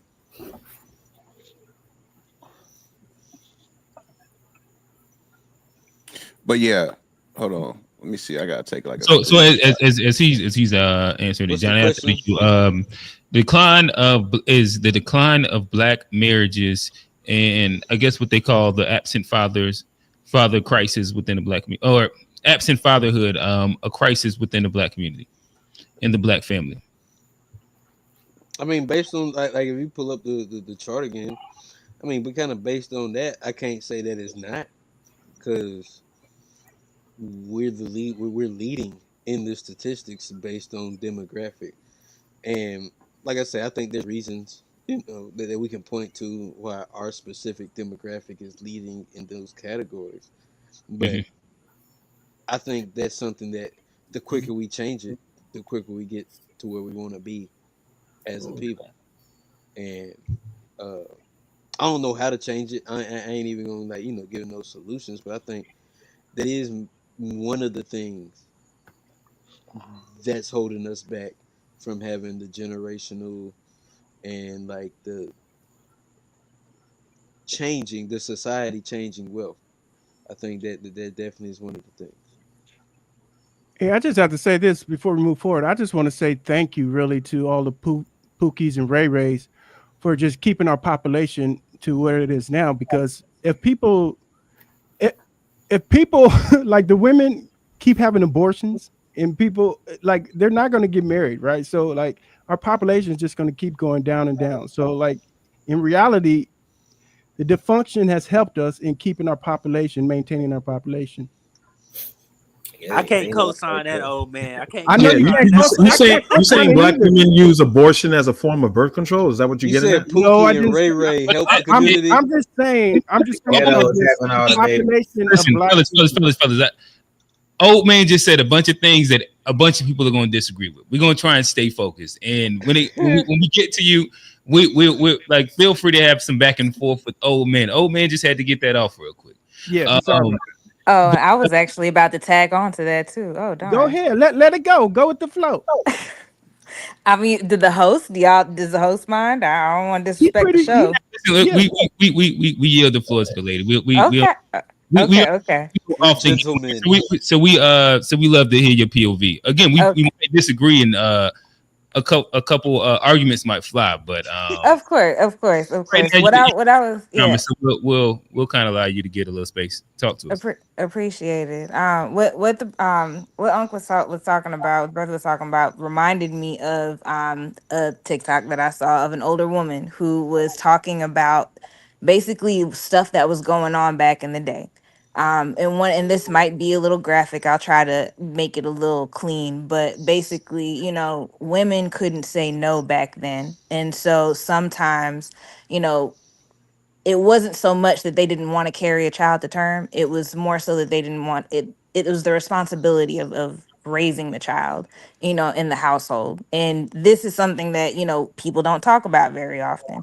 So when we talk about forms of resistance, we have to talk about the context of why. If we talk about what's going on in the family, we have to talk about, another brother was talking about how, you have these men who are sharecroppers. This is coming back from slavery days. They're going into sharecropping. They're frustrated. They're taking this out on their women, on the regular basis. And then we're coming from this legacy coming into today. Yes, men have calmed down a bit, but a lot of that is still, kind of underneath the surface in some spaces. So, we just we have to take a lot of these things into perspective. And even though we might not see that in our daily lives, all of us who are here on this, that doesn't mean that it doesn't exist. All right. I dig it. And a lot of us wouldn't be here, and I'm one of those people if there wasn't a Pookie and a Ray Ray. That's why I Yeah, brought that. again, like I think that it's the interesting it's an interesting acceptance of, and I don't know, I can't necessarily agree. I guess I'll frame it like that. The idea that Pookie, quote unquote, and Ray Ray, like we should be happy that they had kids as much as like the idea that we should set and continue to set better standards for how we're having kids, and not just the fact that we had a bunch of random kids that have kind of somewhat, in my opinion, led to what we speak of when we speak about like the degeneracy, the lack of whether we talking about like income, marriage. You can kind of go down the line of a bunch of different things. I think that having a bunch of kids within a Pookie and Ray Ray situation tends to lend to have way worse results.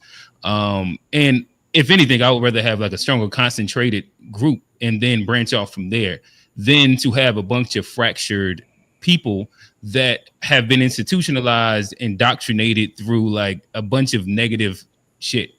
That's my personal POV, but yeah. Yo, All right, with that said, talk to us, brother. yeah, y'all on to another conversation from the other one I was on, right? Y'all speaking of like the destitute of black families and black men not being in the family. Is that what y'all on right now? It kind of like it took a quick turn. The original question is the decline of marriages and absent fathers a crisis in the black community or within the black family? I I feel like it could be a crisis. Then you know what I'm saying. Majority of the time, what it is that people have such an outlet that, especially when women have a big outlet now, they can you know what I'm saying, get rid of you and always go try to find the grass greener. But the problem is that once you have a child, and a lot of men in today's society don't want women that have children because who wants to be bothered with that? To be honest with you, that's one of the hardest damn things any man can do is in mind to everything. Everybody else cares about everybody else before you get cared about, and you're taking care of the whole everybody in there. So that happening, you know what I'm saying, it kind of puts the woman to a despairing point to where they're not, you know what I'm saying, that they're not wanted as much as they should be. But what man, be honest with you, if you are in your own right, why would you want to get with someone that has someone killed? Why would you want to do, when you do that, what you're doing, to be honest with you, what you're doing is putting yourself as just, you know what I'm saying, you hurting your own self. Because you know what I'm saying, everybody talk about love and all this stuff. Yes, you love, but you love less than everybody else in the whole household once you do that. So, you know what I'm saying? It's not really it's a bad thing that it happens, and most of the time, if a breakup happens, the woman is the one that makes it happen from the giddy up from anyway. So it's a damn if you do, damn if you don't situation when it comes down to that. But you know what I'm saying, him being out the household don't mean that he's not going to be a good father. And a lot of times when it comes down to men, the women be so bitter that the man not with her, or she kicked him out and he wouldn't do what she wanted. You know, he wanted her to, you know, he didn't want to be that way or whatever. And so she got mad, kicked him out. Now he's gone, and now they sitting around there It's starting keep to come the back. kid away from him, and that's what it is. Can you hear me? You starting to break up a little bit. Yeah, that's all I'm saying. That's all I'm saying is that it's both parties' fault. But at the same point on it, a lot of times the women will hold the child against the man. The man can't see the child, and then teach the child that the man is a bad person when it wasn't his fault the whole time, because the woman said did that. And that's what happens with a lot of situations. It's not that the man don't want her, don't want the children. He don't want her ass, but she makes it like he's such a bad father. And it happens like that, and I've seen it like that a lot of times. That's all it is. If she would just step to the side, let that man raise his kids and mind her own damn business, let him be a father, and go find her somebody, which she probably ain't gonna find nobody because she couldn't keep him. You know what I'm saying? It is what it is. Gotcha. That's how I feel. G, talk to us. Is the decline of marriage and absent fathers a crisis in the Black community?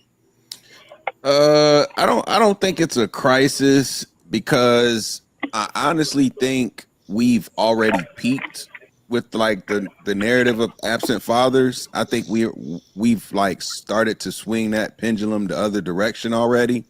Mm-hmm. So like if we're going to talk about just fathers being active in their child's life in the Black community, I think that may have peaked in the like early 90s ish. Maybe it really kind of like peaked at one point, but I think here recently in the 2020s, the data is suggesting that it's not as bad as it was. Even the data states that Black fathers are the most active. So by grouping of men. So, you know, that to me then says that in itself isn't the crisis. And then even if you look at the percentage of Black kids born in quote unquote single mother households, I think that peaked as well in the 90s and has slowly started to come down, like where it was over 60%. Now it's closer to 50%. And who knows, maybe in another 10 years, it could get down to the 40s. Right. But I think it's trending in a direction that says it's slowly improving from where it was like at its absolute worst. Now, are the improvements gradual, you know, marginal? Yeah, they're not necessarily like, grand movements, but at the same time, given that what our community is typically up against systemically here in America, like these are improvements that I think can lead us to believe that it's not as so much a crisis, but like, you know, to the thing of living month to month, check to check. We still trying to pay bills. You know, it's like we just still trying to keep our head above water. And I think that we're slowly we're doing that, and it's slowly helping us kind of get things back to, not to say the way they were, but in earlier times, we definitely didn't have these issues of like, you know, single parent mothers or single parent households in general. That really wasn't a thing until more recent times, in my opinion. And by recent times, meaning like the 60s, 70s was where you really started to see a spike, or maybe the 70s, 80s. 50s, 60s, I think you still saw a lot of two-parent households. I think 70s, 80s is where you really start to see the rise of this normalization of Black single mothers. Definitely 70s and 80s, like once the crack epidemic started, that's when. Well, I think you really have to like track it back to feminism and the passing of no-fault divorce. America in general had a boom of like divorces. But yeah, when was that? The 70s or the 80s? I think that it was somewhere between the 60s and 70s. It wouldn't be the 80s. It was before Okay, then. okay. But like if you look at any chart that shows like divorce, like it's low all the way up until no fault divorce, and then there's like a huge spike, and then it's kind of like been trailing downward ever since. But nonetheless, fresh from the motherland. Let me bring up. They told me not to bring you up. I'm gonna bring you up anyway. Kamu. Shout out to my brother. We gonna Steve talking about, man. Bring my boy up, man. Steve here. They say don't bring. They say don't put him on the big stage. Man, that nigga, put that nigga on the small screen, the smallest one you can put on that Steve. but there you go. But saying all that to say, that's gonna be my new tagline. I'm gonna put that on the t-shirt. But Kamu, I think that it'll be fair to frame this in what's happening over in South Africa. I think that we tend to get like lost in conversation a lot of times, but we ask you to give prescriptions and subscriptions to like Black Americans. But I guess, is there a decline in marriage for the the Black population over there in South Africa? And is there a crisis of fatherless homes, single parent homes in general? Yeah. How's it, gents? I hope you're doing well. I wanted bro? to go off of America's. Not, it's the pivot. Like, I need you to answer this. You can't talk about us. You gotta talk about y'all. When we go a little bit more open form, let's stay focused real quick. I got that. Talk to us about South Africa. I think Kamo's a Pookie and Rayway. I think that's what's going on, huh? South African That nigga definitely got that look. Pookie look. Yeah, boy. Be dropping Look shit like out. Look like one of them niggas Why you lying to me, Jody? He gonna keep it on America. He do good. He got that look. That's why he said he got 3 baby mamas. He got that kind of look like he got 3 baby mamas. That's why he said I'm getting married, because they want me to get married, but I don't want to get married. But I'm gonna marry her anyway because they told me I got to marry. Shit off. You know we got good minds. We remember you said that. Say that shit. Yeah. I don't want to get married, but I'm getting married because they told me I gotta marry her. But I don't want to get married though. But I'm gonna marry her anyway. You remember you said that now. You said that. Yeah, he did. He threw his hands up. Yeah, it's true. It's true. That's what I be doing. When they catch me, man, I put my hands up. Look, it's bad. It's bad. I won't lie, man. It's horrible. It's getting worse. Obviously, with the rise of feminism and women empowerment, it's getting terrifying. I think let me just take it off from when we got our. Hey, come on, but what's terrifying specifically? Like, what's getting terrifying? Yes. What's terrifying? The rise of single parenthood and the trajectory that Okay. So the single parenthood is spiking in South Africa as well. Bro, man, it's terrifying. Okay. There's no someone asked a sister here about an incentive of getting married. People feel as though there's no incentive. You must also remember that for us to get married, it's unlike you guys. You guys can wake up tomorrow and get married without any customary or traditional practices. So for us, it involves a lot of Like customary dowry. and traditional practices, dowry and all of those things, families. And now, as a gent, if I think about taking a girl and introducing her to my family and doing our cultural practices, then having to pay. She's a feminist on top of that. Like, it's. All right, so the issue is that you're dating a feminist, and that you. All right. Like, I paid for this. That's crazy. Wait, You could easily feminist. He No, said no, no, shit no, no. I'm terrifying. That's just why he saying don't that. get married to her. No. Wait, That's wait. why he Hold don't on. marry her. What you I'm say, just Kamu? She read Wait, too well? hold What hold what Ready up. is for it? this? ang. Hey, I'm come just on, bro. saying that. Come on. Stop acting like you can't Yo, speak English good. When we be talking about them Nigerians, you be enunciating every word, bro. Stop stuttering, bro. Go ahead, talk. Stop. I'm Come not Just on go now. ahead I and stuttering. heard meet you go someone, off on some marry her. I'm Nigerians. not stuttering. You're not giving me a chance to speak, bro. Look, I'm, I'm not being feminist. I'm just saying that we don't have a lot of choice to make. Like you are surrounded with a lot of feminists. Like the rise of feminism, bro, is insane. Women empowerment, um, affirmative. Okay, well, affirmative action. Boy, boy. Hey, Hey, they Yo, don't hey, want to listen to hey, you, huh? man. Come on. yo, They don't want to can I listen to you. Hey, Yes, hey, yes. Kamu did hit the Camus? super wanga wanga pack tonight, man. He did hit the super wanga wanga pack tonight, man. He on his Yo, good shit. can I, Yeah, let gentlemen? Let the Yeah, lady talk. gentlemen. Camus. That's how you say your name, correct? Camus. Okay. Yes, ma'am. Um, I appreciate your perspective because I will tell you that I, on a certain level, actually agree with you. I agree with you in the sense that yes, feminism is causing men to have different experiences with marriage.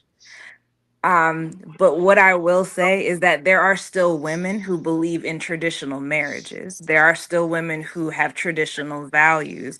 There are women who, you probably can't find them in the same places where you'll find those other women, but those other women are still out there. And, I think that a lot of men don't want to put in the work to find those other women and to keep those other women. So, I That mean, nigga's lazy? Is that what you saying? I see you said it. I didn't say it, brother. You Or said they're looking for cooperative economics. it. He also still can't be a feminist. Kamu, what is a traditional because everyone might have their own version of what traditional marriage or wife is. What is a traditional marriage and wife to you in South Africa? So we could really understand where you're coming from. Uh-oh. Okay. Well, a traditional marriage is first of all a coming together of two families. So as a man, my tradition will be at the front. So my wife or supposed spouse, fiance, will adapt or yeah, will adapt and take my rituals. Right? She'll be introduced to the ancestors via some slaughtering of a beast or maybe a sheep or some shit like that, and introduced to the ancestors, and she'll be given a name from my family.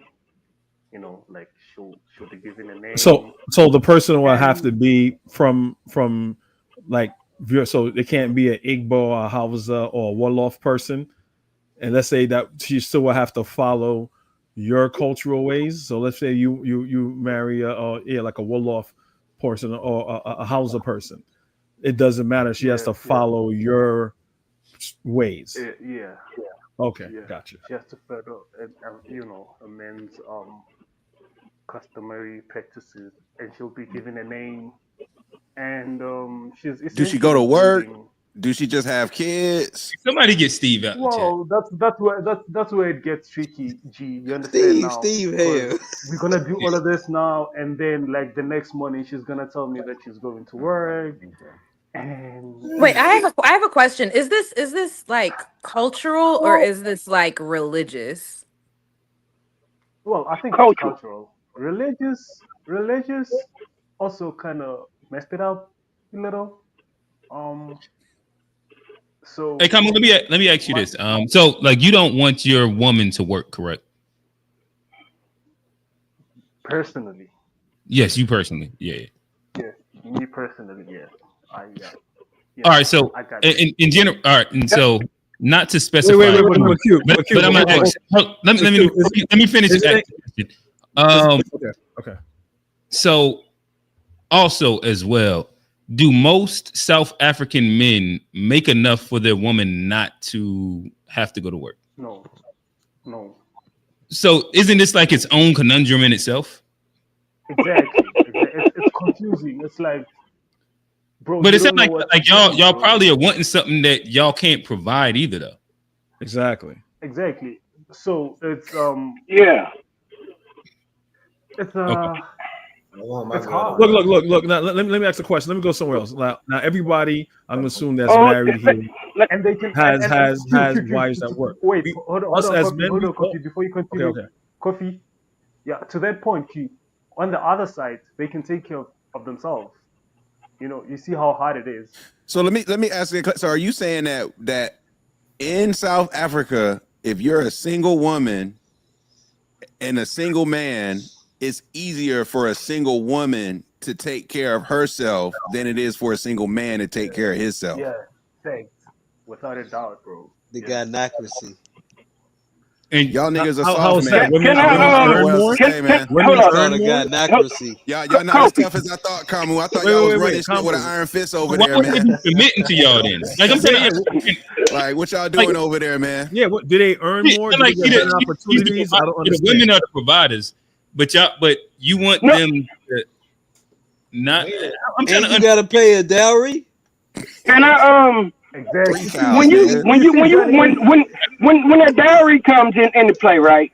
Now, when you get that money comes to y'all, right? That comes to your Nah, it's the family. Am I cows. correct? It's the cows, No, not the it money. No, I'm saying the cows. No, but the So they make wife's more family money has than to you, pay. and they taking the dowry. So your family No, you pays the pay. wife's family to get her. So you're buying your wife. Yes, sir. You're basically buying your wife. Now, what you buying your? Now, listen to me. I just have one more question. That's not buying a wife. No, but no, that is buying a wife. That's what you're doing. If you're buying a wife, that's what you're doing. You're buying a wife. You are buying a wife. That's what you're what it doing. You might is. say whatever you want to say. You're Hey, buying a wife. hey, Kofi, And you that's can say kinda what you what want to it say. is. When you pay, if I pay for your daughter, I bought her. Are you buying a wife I'm when just you get saying. an engagement ring? Are you buying a wife You're when you get buying an a wife. engagement ring? Kofi. Thank you, G. Kofi. Thank That's you. yours. Yeah. Thank you, Okay, G. Yeah. so when you get an engagement ring, that's buying a wife too, then. Thank you, G. Yeah. I mean, You buying her. You buying her. Yes. You buying her. If she don't have a choice. If she got a choice, and then that's part of the cultural tradition, then you're not buying it. Now, if you're purchasing it, and then she don't want to be with you, and you still get it to the family, and like take her anyway, then And that show might your be receipt, she's mine. That's different. It's But an you still these women still have a exchange of choice. goods for But you're services. not gonna take a $100 ring to a woman and think you're gonna get married to it either. Like that's Some not, niggas do that though, Johnny. People do that all the time.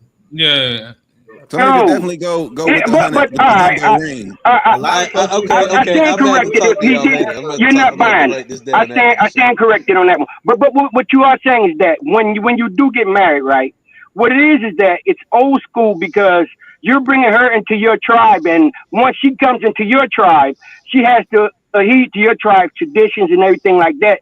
So whatever she was in the past, with all the stuff with you giving the cows and goats and whatever the hell else y'all give to each other to get your wife, then once you get her there, she has to follow the rules of your tribe.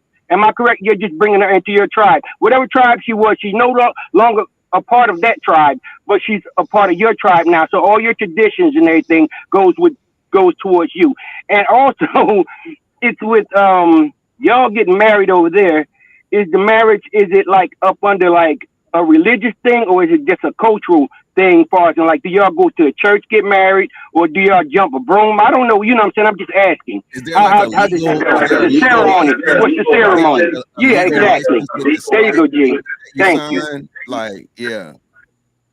Yeah, let me Just ask told you. y'all they do the Black Panther ritual, and they go see the ancestors, man. I'm trying to get some of that Kamu out here vibranium, tripping Kamu. tonight, man. What's wrong with you, dude?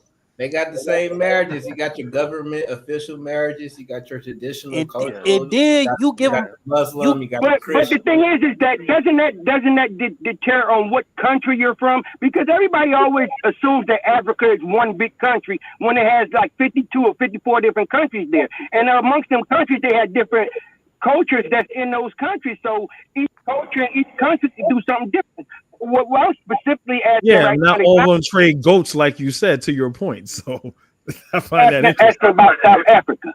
What is your traditions there in South Africa? Well, That's what I'm asking. it's more, more or less the same because I mean we have a shared history.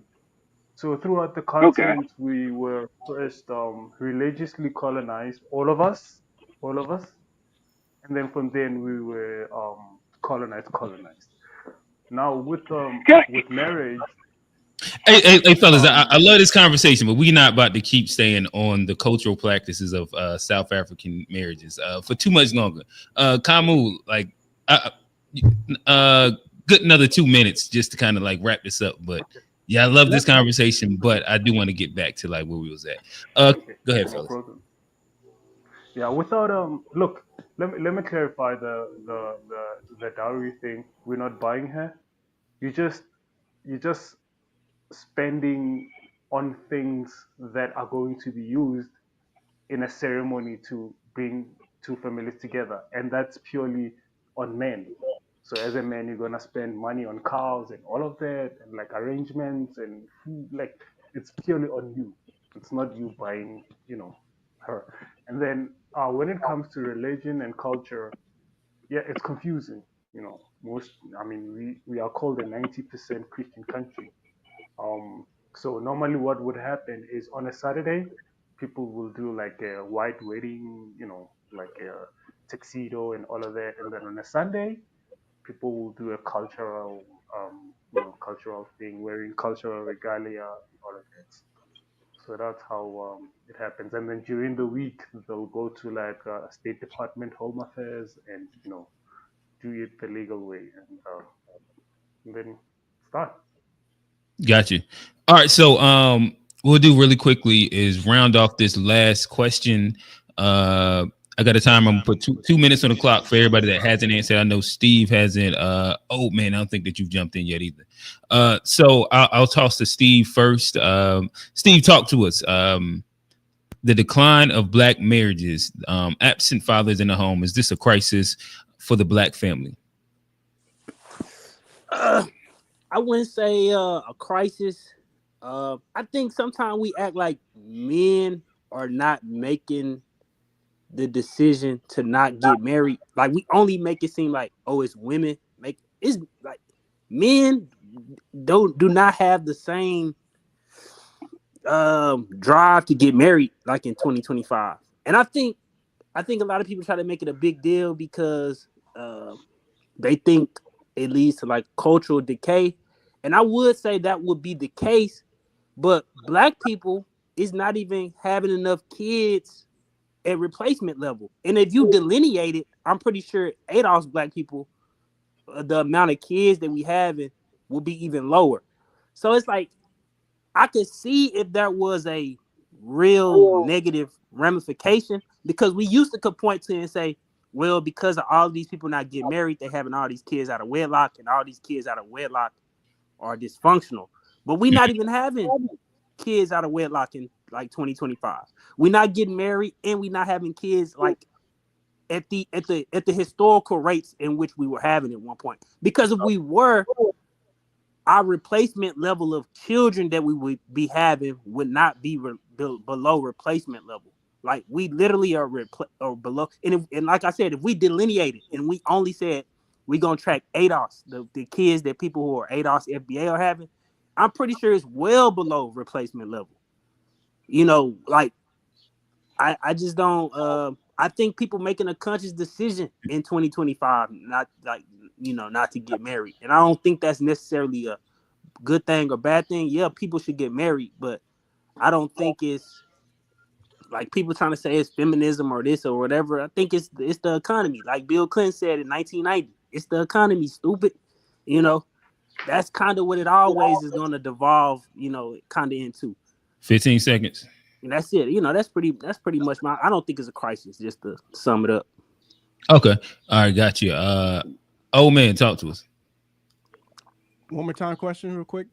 The decline of black marriages and absent fathers. It's a two-part question.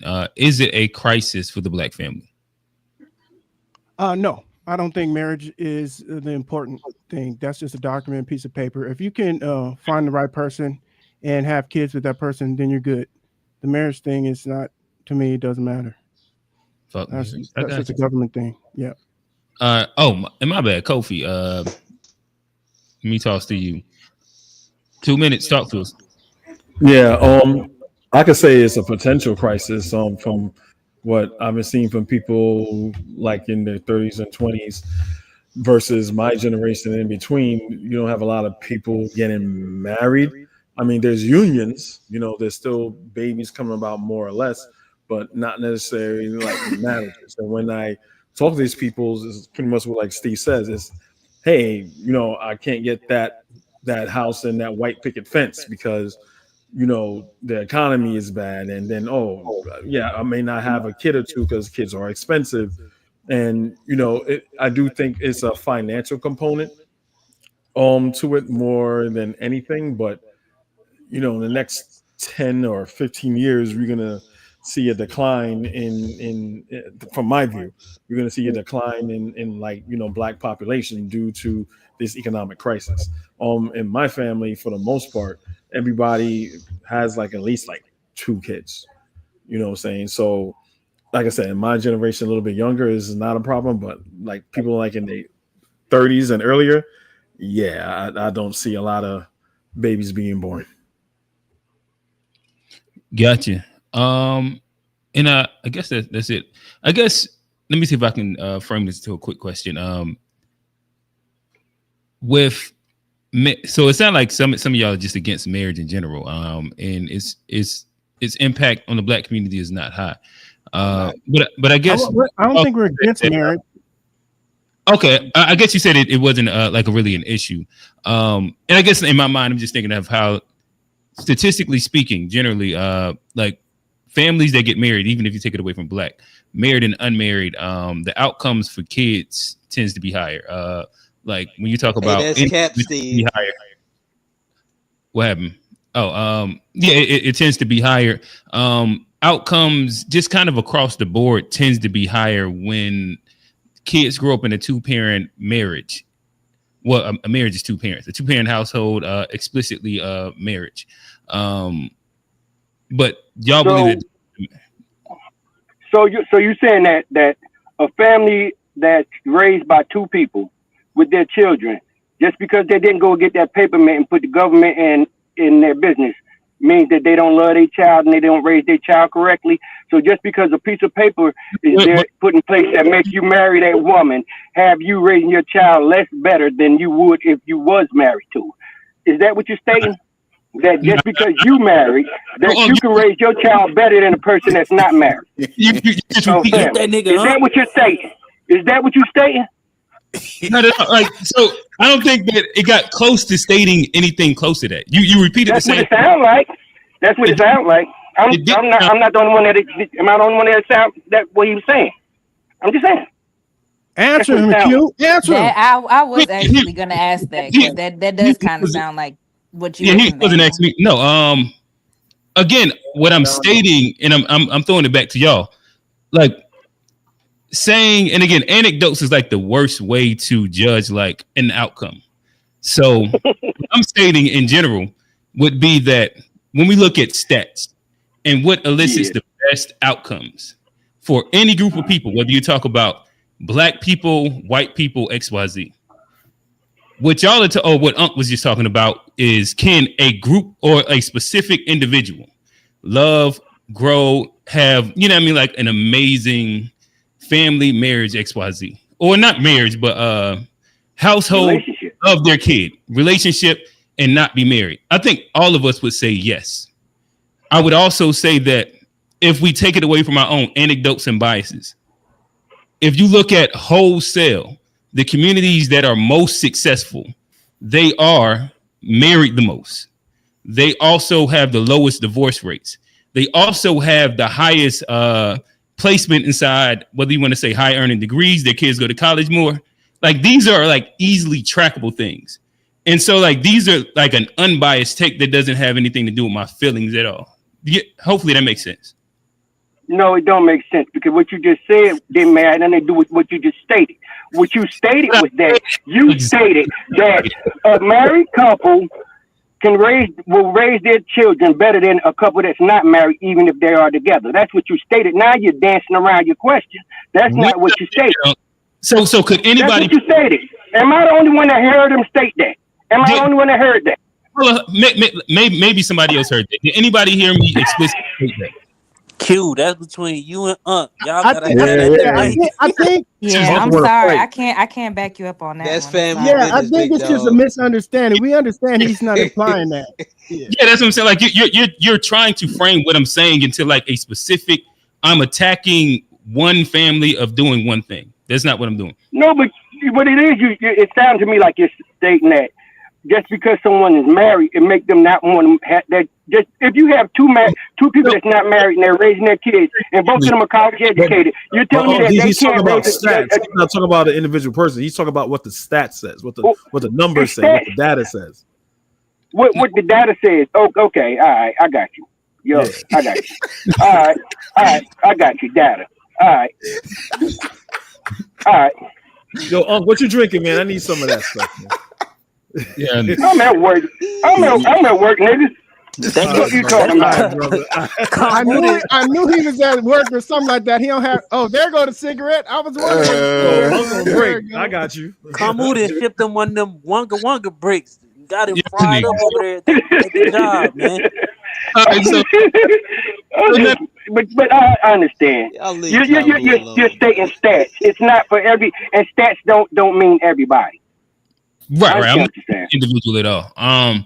But saying all that to say, I think that we got some good feminist commentary that we had that leads to our next question. Shout out to our brother in the Discord. He's no longer with us, but he used and coined a term within the group, the gynocracy. And with that said, is there an issue with matriarchy in the Black family? What is your thoughts, fellas? Talk to us. We'll start up at the top with the panel. I'm gonna put 2 minutes just to make sure that everybody's able to answer. We'll just go down the line. G. I think it's interesting the way that this is often framed in terms of blaming the gynocracy. When one of my favorite movies is Remember the Titans. And soul food. Attitude reflect leadership, Captain.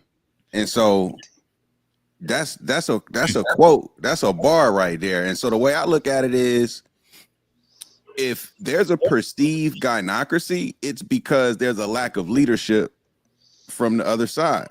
It's just that simple. I don't see it as a gynocracy. I just don't necessarily see the men stepping up being leaders and leading the way, holding people accountable, not allowing things to, not allowing them to control, feel like that you're up under somebody's thumb. So it's like, if you are a man and you interact with a woman and she's on that gynocracy shit and she's not respecting you and whatever the case may be, and you accept it, you a sucker.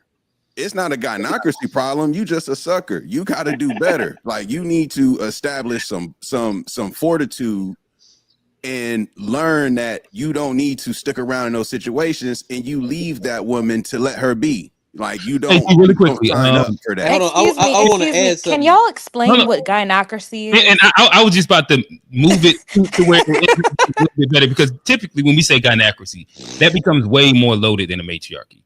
And let's keep it more so matriarchy. Okay. It's matriarchy because with too many of the previous conversation is a lot more loaded shit.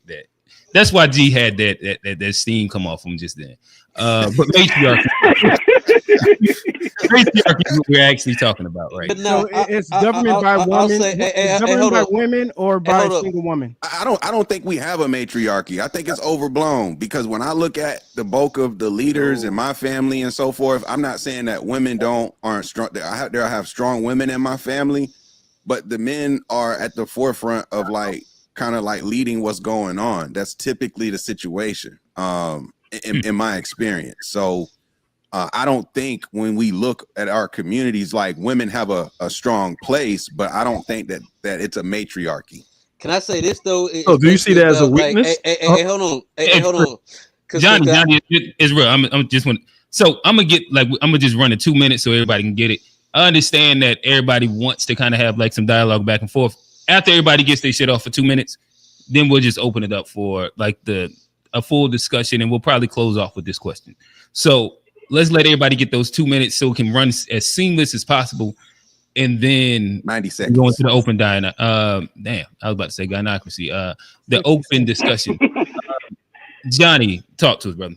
yeah, no, I mean, I think there's like some historical reasons as to why like Big Mama House was, the spot. We all saw the movie, and even outside of like we can say gynocracy, matriarchy, there's just a lot of like just health reasons why black men had it very tough. Like back in the day, the life expectancy for black men versus black women was shorter. So at the end of the life expectancy, when it come down to the family and who's gonna carry this shit on, it's usually placed in the grandmother's hand because Big Daddy was gone, and so you got Big Mama, and I wouldn't necessarily say that make it a gynocracy, but there is a lot of power that has been left in the hands of women when it comes to our culture, and I think there is a lack of like leadership from men, but I don't think it's just that.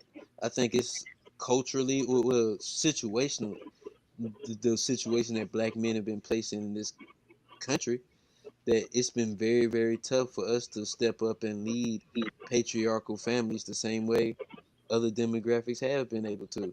And so you will see the Big Mama, just for the sake of the name, step up and hold the shit down when Granddaddy wasn't there.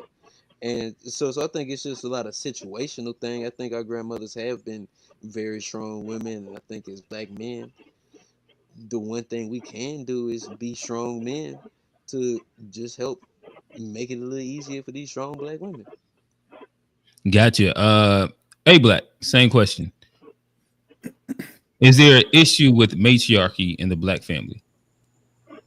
No. I mean, I think in the past few decades, it's been conditioned in a lot of families, like you said, holding it together. So, but at the end of the day, men got to lead. Whatever we do or whatever tone we set, the women have to follow. We got self restraint, we got self discipline. If we take the charge, they're going to follow. But if we easy and thirsty and lack discipline, the women are not going to respect you, and then that's what you get the climate that we in now. It's a lack of respect on both sides. So it has to start with men leading. We can kind of blame women, look at matriarchy, but they only had to be the matriarchy because we wasn't there for our own reasons, for systematic reasons, for whatever reasons we wasn't there. So they had to lead. We were taken out of the family in certain parts of our existence here. But now we here. Now it's like our time to step up. We can keep arguing with girls and they like this. Whatever woman you don't like, don't worry about her. Focus on the ones you do like, lift them up, create the good in that and let people follow. But it's too much focus on what people don't like. But like Zelina said earlier, it's women here that are traditional. It's men out here that provide. It's everything that you want out here. It's just like with music. When people say, "Oh, it's only this type of music," like yeah, that's what the radio put out. That's what they promote. But if you want to find some different shit, you got to go some different ways to find it, but it's out here. And the same with relationships and with people. People got to kind of stop settling, have boundaries, be more disciplined, and the men got to lead. At the end of the day, men got to lead. And word from MVG, boom. Shout out. I wish you had like more to say, but again, Cash App, not Cash. Well, the Cash App is up there for all the panelists. Super chats are available for both channels. With that said, Kamu, talk to us, brother. Look, man, I we have a saying in my culture that says "kakarikintate," essentially meaning that your father's sister, they could be little or older sister, is the father. You know what I mean? So they had a role that they play in the family and all of that. Even our grandmothers, the practice that I told you about, that if I take a wife, she'll be given a name. It will be my grandmother who gives her that name. So certainly, the matriarchy still has a huge role to play. The problem, man, is just that feminism is contaminating it, brother. It's contaminating it and make it look like something that it's really not. You know, yeah, the issue is just feminism. Other than that, bro, they still have a significant role to play. I got you. All right, old man, talk to us, brother. 2 minutes on the clock. Question real quick. Uh, is there an issue with matriarchy in the black family? It was a necessary issue, a necessary thing. Without matriarchy being in the black community, we wouldn't have a community. So they kept us alive. They kept us going. So the problem is both women and men have been trained and raised on being led by another woman. So we have to figure out a way how to flip that and switch that. I think we're in the process of doing that, but I don't know how we can speed up the process. But I don't know if I'm answering the question. But Well, it's not like you stated that it exists for a reason, but you kind of have like a positive altruistic view on it, where yeah, it's because we're in survival mode. Even though we're a first world country, our community is always in survival mode. So whatever's the best way to survive, we're going to survive. And I think that's a big part of whether it's feminism and we're sabotage and all this stuff. When you think about it, the woman made the best choice for their children, and if they can get more money by kicking their fathers or their children's fathers out, then I would have did it too. So but now we're not in that phase of life, so we got to figure out how to reconnect and get back to traditions. I dig it. Damn, I can't see your name. Zadana. Zelina. Zelina, my bad. Zelina. Zelina, talk Zelina. to us. Yeah. Um, yeah, I want to say that I agree with Johnny and Black, like in the sense that, there is no, I still don't understand what y'all mean about guyocracy, whatever that is. Just go with Um matriarchy. okay. Yeah, I don't understand the I guess like the context in which y'all are saying it, but I do want to say when I mentioned matriarchy before, I was saying it in the sense that we're talking about matriarchy in a modern sense. To really get into the definition that I was talking about before would be a completely different conversation, because it's a different time period. But right now, today, I completely agree. We're doing like the feminism that you see is partially as a result of the new wave feminism through, the American context, but we had equality. That's where we come from. When I say equality, like just like brother says, women have, do XYZ in the family, men do XYZ in the family, and there's that balance, there's that harmony, and it looks a certain way. But like A Black says, men have to lead, men have to be worthy of leadership in order to, be followed by their women and their children. So, what women see that they need, they're going to gravitate towards. And so, but that's how I feel. Like, though there is no matriarchy, but I feel like within our natural state, there is no patriarchy either. There's just harmony. I dig it. Talk to us. Hey, yeah. I feel like this. You know, matriarch is, you know what I'm saying, it's something that used to be. It's not there no more. And men, as they say, you know what I'm saying, the men aren't of today. A lot of times aren't worthy of any woman following them. Why should a woman follow a man if you you're not there to do that. You know, you're not doing the right things in life. No one should follow you. But at the same point, you have it to where it's a lot of women out here who, you know what I'm saying, they're not worthy of being a matriarch. You understand what I'm saying? Because the things that they do and the behavior that they have is not woman-like. And it's in today's society as just in the group and whole, man and woman that's doing wrong. You know, it's not just the men that's out here that's doing wrong, but the women. And that's what's tearing down the whole thing with the system is because the women want to act like men, and the men seem of the younger age seem like they want to act like the women. Everything has seemed to reverse in roles, and it's more women today that you know what I'm saying that act manly than a lot of these men do. No one's going to follow an unmanly man, you know. And also, you know, you got to look at it in the past. You know, a man and a woman would get married, and the woman would be home. Yes, the man come home, give his woman his whole check, and she run the house with that check. You see what I'm saying? You can't do that today because one, you don't earn enough money. But if you did do it, could you trust that woman to run the household correctly with all your money? You understand what I'm saying? It's all of their it's both sides of it that messes things up. It's not just one side that does it. If you know what I'm saying, like y'all that's married and stuff, y'all found the good thing when y'all found a wife. Y'all are lucky. You're lucky to have you a good woman. Any man that has a good woman, you are a lucky man because there's not many that's out here. They say they're a good woman, but are they really a good woman? You know, and that's what it is. Just because you say it don't mean one thing. I can say I'm white, I'm black as a motherfucker. You understand what I'm saying? That's what I'm saying, and I'm gonna close it out on that. All right, I got you. All right, shout out to Unc. Y'all got to witness Unc. He been yelling at me like that since I was in diapers. It's all it was. He had a flashback to New Jersey for a quick second. Kofi, talk, brother. Yeah. So it's about the gynocracy, right? That's what we're talking about.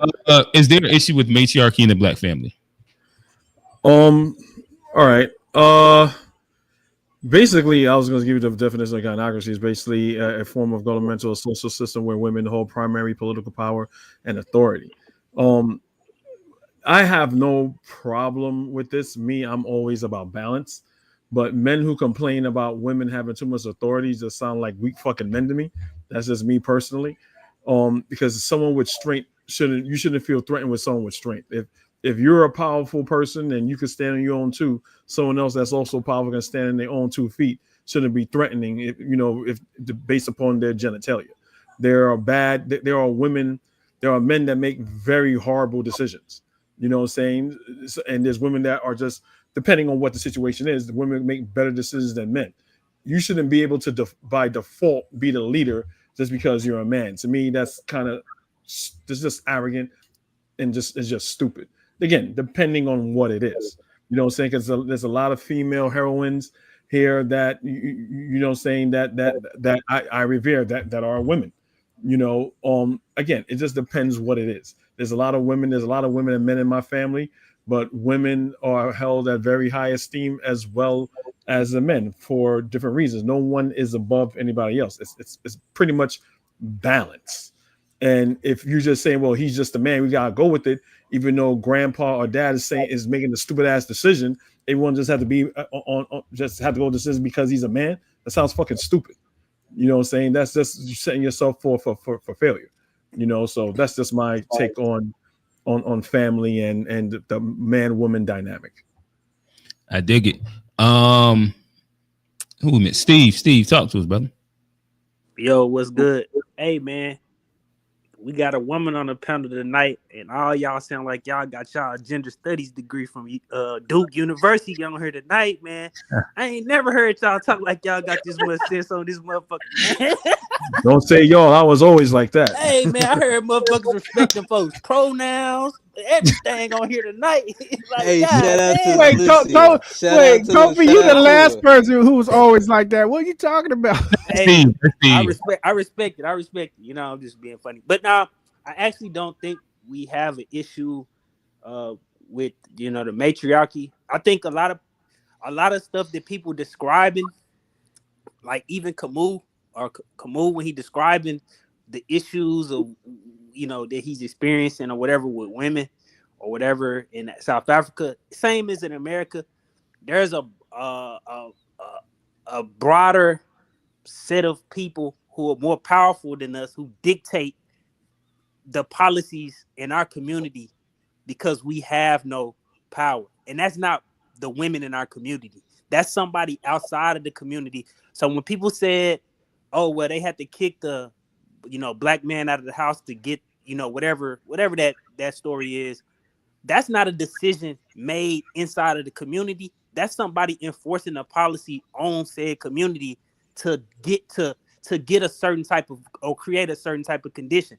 So I think we always kind of tend to like make, it's not the women. Like, there's another male who makes all the rules for lesser males in this society. Like, that's the society that we live in.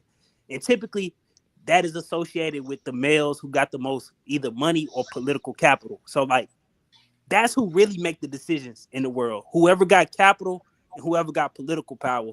And most of those people are males.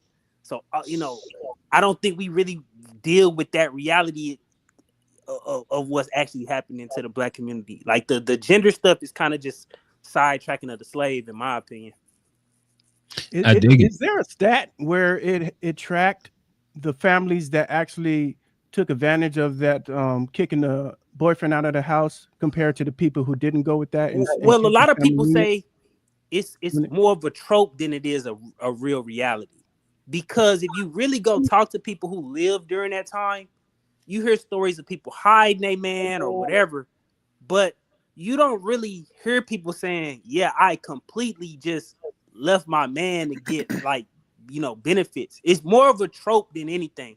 If you really like dig into the history of it and you start looking into like the Moynihan report and all of this type of stuff, a lot of these things that we say are like are rooted in racist tropes that were used against black people to justify bad stuff happening to us. So sometimes we got to go really dig into that stuff and like really figure out what the truth is. Like, you think I'm finna listen to some crack in the 60s say that's the problem with us? Because that's where all of that stuff like come from. Like, black people didn't come up with that stuff on our own.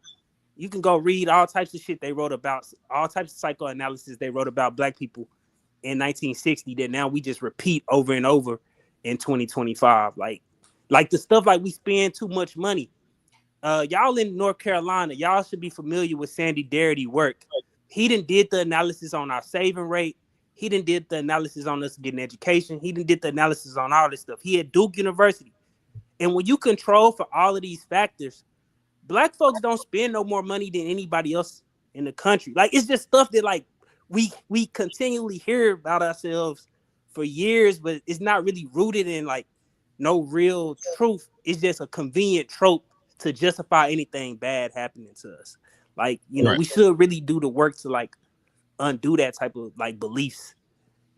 That's all I got to say. But no, I don't think the matriarchy is a problem, just to sum it up.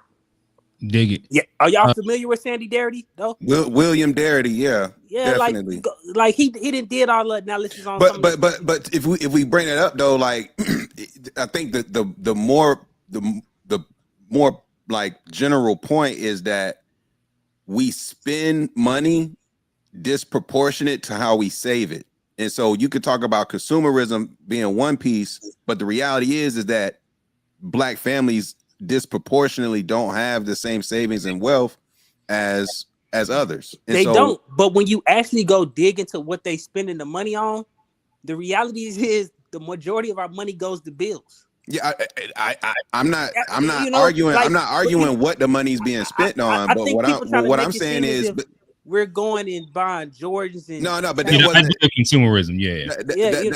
The idea is that we spend so much of our money we don't save it. And so when we start talking about marriage and stuff like that, for example, it's like it makes sense because if you're living single and you don't have a roommate or a partner, your life is really expensive compared to somebody who has a partner. Yeah, they refer to it as the single tax. It's just what it is. So if we've got a growing population of single adults paying paying for 2 households to support 1 kid, when in reality you should be having 2 resources pour into 1 household to support and build from there. It's like it helps us hustle backwards from that sense. And so culturally speaking, like, we spend enough money to where if we restructure some things, we could be saving a lot more than what we actually do if we adjust some And of our behaviors. I agree with you on this point, G. But a part of the reason why it's hard to deal with the need for the way in which we view these unions, they need to be constructed in 2025, is because people are still trying to hold on to ideals of 1950 and 2025 when their relationship to the economy is different in 2025. Yeah, 100%. And until people like grapple with that reality, is if women are gonna bring 50,000 and you gonna bring 50,000, then that's gonna mean that's gonna be a very different relationship than my grandmother who brought 0. 100%. You know, and you know, 100%. people just gotta deal with, you know, you gotta Yeah, I work think through it however they work through it. You we know, usually have to have other people in the panel for you to have pushback on this part. Yeah, of the hey, You got to respect that woman. You know what I'm saying? And that woman got to respect you as well. And it's That's the difference between, it's the difference with the respect. The thing is that people expect the same respect. The same respect don't go the same way for both people. It just don't. You know, because us as men, we have a different avenue when it come down to some things. Our buttons might get pushed a little bit differently than women's do. You know, it's just different, and their buttons are pushed differently than ours. But the whole thing is, the key thing is respect. Don't nobody want to respect nobody more, but everybody want respect. And that's what it is. You want old school respect, but you're doing new school stuff. You're not providing and taking care of that woman the way they used to. But now, you know what I'm saying, you still want to get the same results that your granddaddy's daddy got. You're not going to get it with 50-50. You just not. You know, that's a sad reality. Why can't we just have mutual respect, because everybody deserves respect? And like, if we saying in 2025 that people is coming together with the same, you know, and trying to, you know, build generational wealth or whatever, and they supposed to love each other, why does it take all of this, like, oh, you gotta have, you know, money and can't be doing 50-50? Like, you should respect your partner no matter what, if that's who you really like love. And that's why I always try to get back to the point, like, we should try to remove ourselves and our value from what we only monetarily, because that's how we get in this trick bag of, well, if it's 50-50, you don't get you're not finna get the same respect your granddaddy did. Like, that's a trick bag. Like, what are we saying? What are we saying in this economy? That's the reflection. We don't believe in love. That's the leadership in the community, because that's how. But I'm not stating just because it's monetary. Leadership ain't all I'm about not just money, stating though. monetary. Like, you don't just but have to be able hate to provide, like just be able to pay all the bills to be a leader. I hate any man that thinks his money should run his family. But that's how a lot of men think. Hey, hold up, but like the money matter. Like, you paying bills. The money like do matter, but it shouldn't run your family. Hold up, I got this, Unc. I got it. I'm about to okay, land right where I got you. I got this, Unc. But like, as a man, like, you want to have money, and it make money helps you to lead, or it helps you, like, present as a leader. But there's only true character things that you have, and we've talked about it on the last thing. You, like, growing up, pee-wee football, was you a captain of your team? Was you like, there's things you can do growing up that puts you in a leadership position, and I don't think we glorify those things enough. And people just want to, just because I'm the man, Yeah, I like to, or just because I'm the woman, you have to be a father. You can look at Donald Trump. Donald Trump got money, but he a bad leader. Yeah, hey, but I like to follow. Money don't always make you a good leader. It's about character. It's about character and experience. You got to go through that fire to be a good leader. Hey, but this you're right. You're right. This brings it back full circle with that, though, real quick. That brings it back to your Dr. Umar. He presents himself as a bad leader financially and through his character. So, like, what can you say? Yes. He's making promises he could never keep. Yeah. He's showing that he's not sophisticated financially, and he's unwilling. It seems like he has no partners. I mean, he never talks about his partners or anything like that. So I don't understand why people continue to fight for him I or present him as a Who leader. said that? Umar That's said com. I That's believe I politics before believe the everybody No, on I'm 2000s this not saying ended. panel anyone on this figured panel. out I'm he was. just saying in general. In No, general, I'm how saying people I still think are. everybody that's listening consider him an asshole or a dumbass about 2 or 3 years ago. We did. We just listened to him, but we don't follow him. You just listen I to him, gave you him know. grace and I didn't give him no empathy. grace. When I, I I went I, to thought your Shut up! school after Shut so up! long, I Shut said up, he was a Johnny! con man. I think right Shut now up, you Johnny, for it not looks giving me bad. grace. Kamu, talk to us, brother. Yeah. I was gonna say, guys, you can't um do Uh, 50-50 and expect the same returns with what our grandfathers used to get. It's never gonna happen. And I was gonna say that respect mean different things to different genders. To us, respect is completely different compared to them. Now, when you talk of expectations and all of those things, why would my woman respect me if we are both paying the bills? Why would she afford me that level of respect and Because honor she love you. if we are both because it's a partnership, Because Whoa. she's man. supposed to respect This you. is well It don't have nothing crazy, to do with well that. You bro. don't well have to have well a whole gang well of money for your woman to love you. Just It's because you called a got money to make your well partnership. woman love you, Like we Some are people that's do. partners. why you Like I'm bought a her. partner, You see, you're a that's Some why I people partner. told y'all that do. he I was bought his wife. I told y'all he bought his Hey, wife. hey, hey, I'm I gonna He was show bought up with her. a pack of spare There, ribs there, and take there's your a there, girl, there's a pretty Camus. If significant that's all it take, I'm gonna show up with a pack of spare ribs up at your spot, man. it's a pretty significant And some population bush meat. of black men Stop, who Johnny. Come on, Hey, Johnny. Johnny, that's too far. We don't do bushmeat jokes now. Come on, that's too far, bro. That's too That far. leads to people getting called p words. I got PTSD from all them bushmeat videos they posted up in that damn Oh my chat. god. Oh, don't. My bad, Oh, fellas. that's My nasty. bad. My Oh, bad. My we bad, uh, fellas. we're in ugh. for conversation. You talking about African bushmeat or American bushmeat? Which one? Don't get I it got started, Kofi, man. We ain't trying to we, go we, down that we path. trying to just get it There's wrong. hey just Kofi, there's only one kind of bush meat, and you know that. I'm That's just not Yeah, true. Let it go. Let raccoon.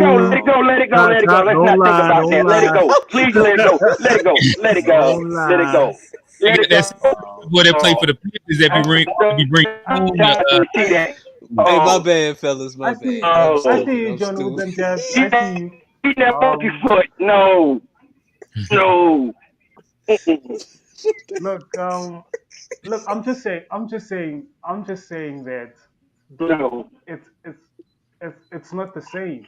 It's not the same, bro. Like, obviously, I do expect respect, but if she's gonna do some of the things that traditionally she wasn't doing, I gotta give her grace for going off the pocket sometimes, because traditionally that's who she's always been.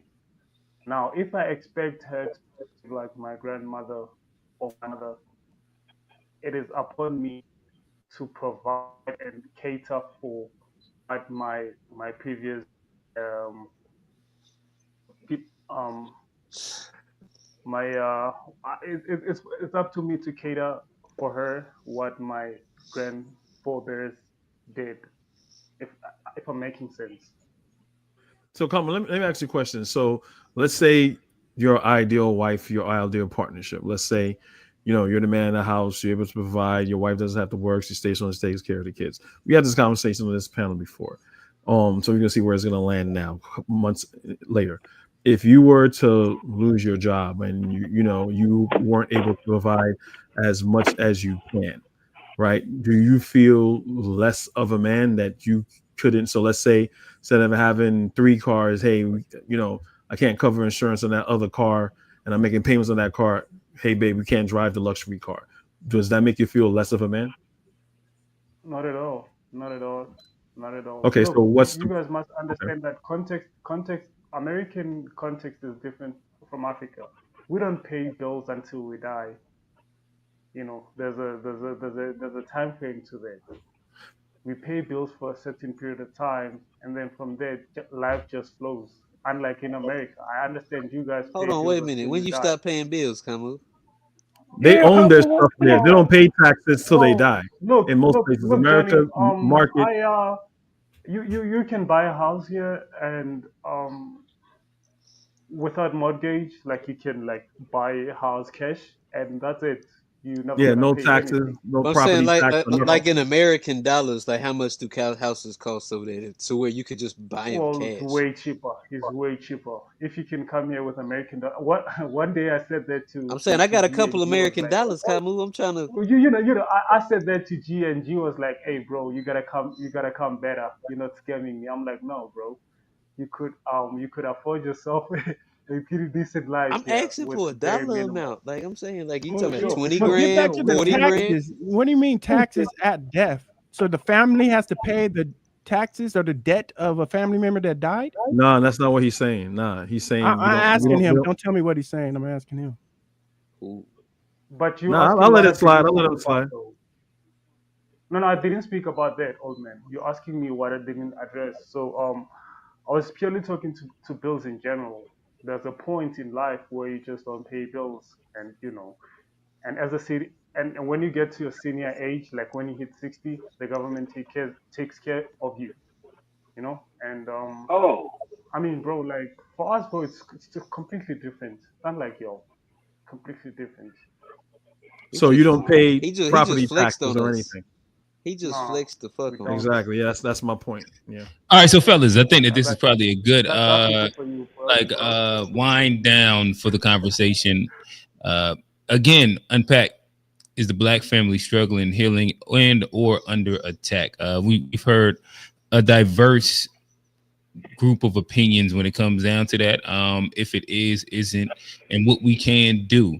I don't know. Maybe I don't know if we'll do a part two on this, but there is some kind of matriarchy-esque type of thing that might need a little bit more gynocracy. Maybe that's the word. That might need a little bit more unpacking. But till next time, shout out to the amazing panel that we had. Shout out to G. The King is the Cash App. G-ish Pod is the podcast, is the channel. Shout out to Johnny, Kamu, Old Man, Kofi, Steve, Unk, A Black, and Zelina. I think that's her name. Shout Zelina. out Selena. Shout out to the chat. Shout out to all our favorites. We seen some Tars in there, some MVGs. I think I seen TBI for a second. LTOs. Yo, shout out to Jewel. Shout out to a lot of Steve in this trolling, but what's new? What's new? Shout out Down B. Shout out to everybody. Make sure that y'all like, comment, subscribe, hit the cash apps, hit the follow buttons. Yeah. We back here next week, 9:30 every Wednesday. Just trying to have as many good conversations as possible. With that said, it's been a great episode. We out. Peace. It doesn't matter how you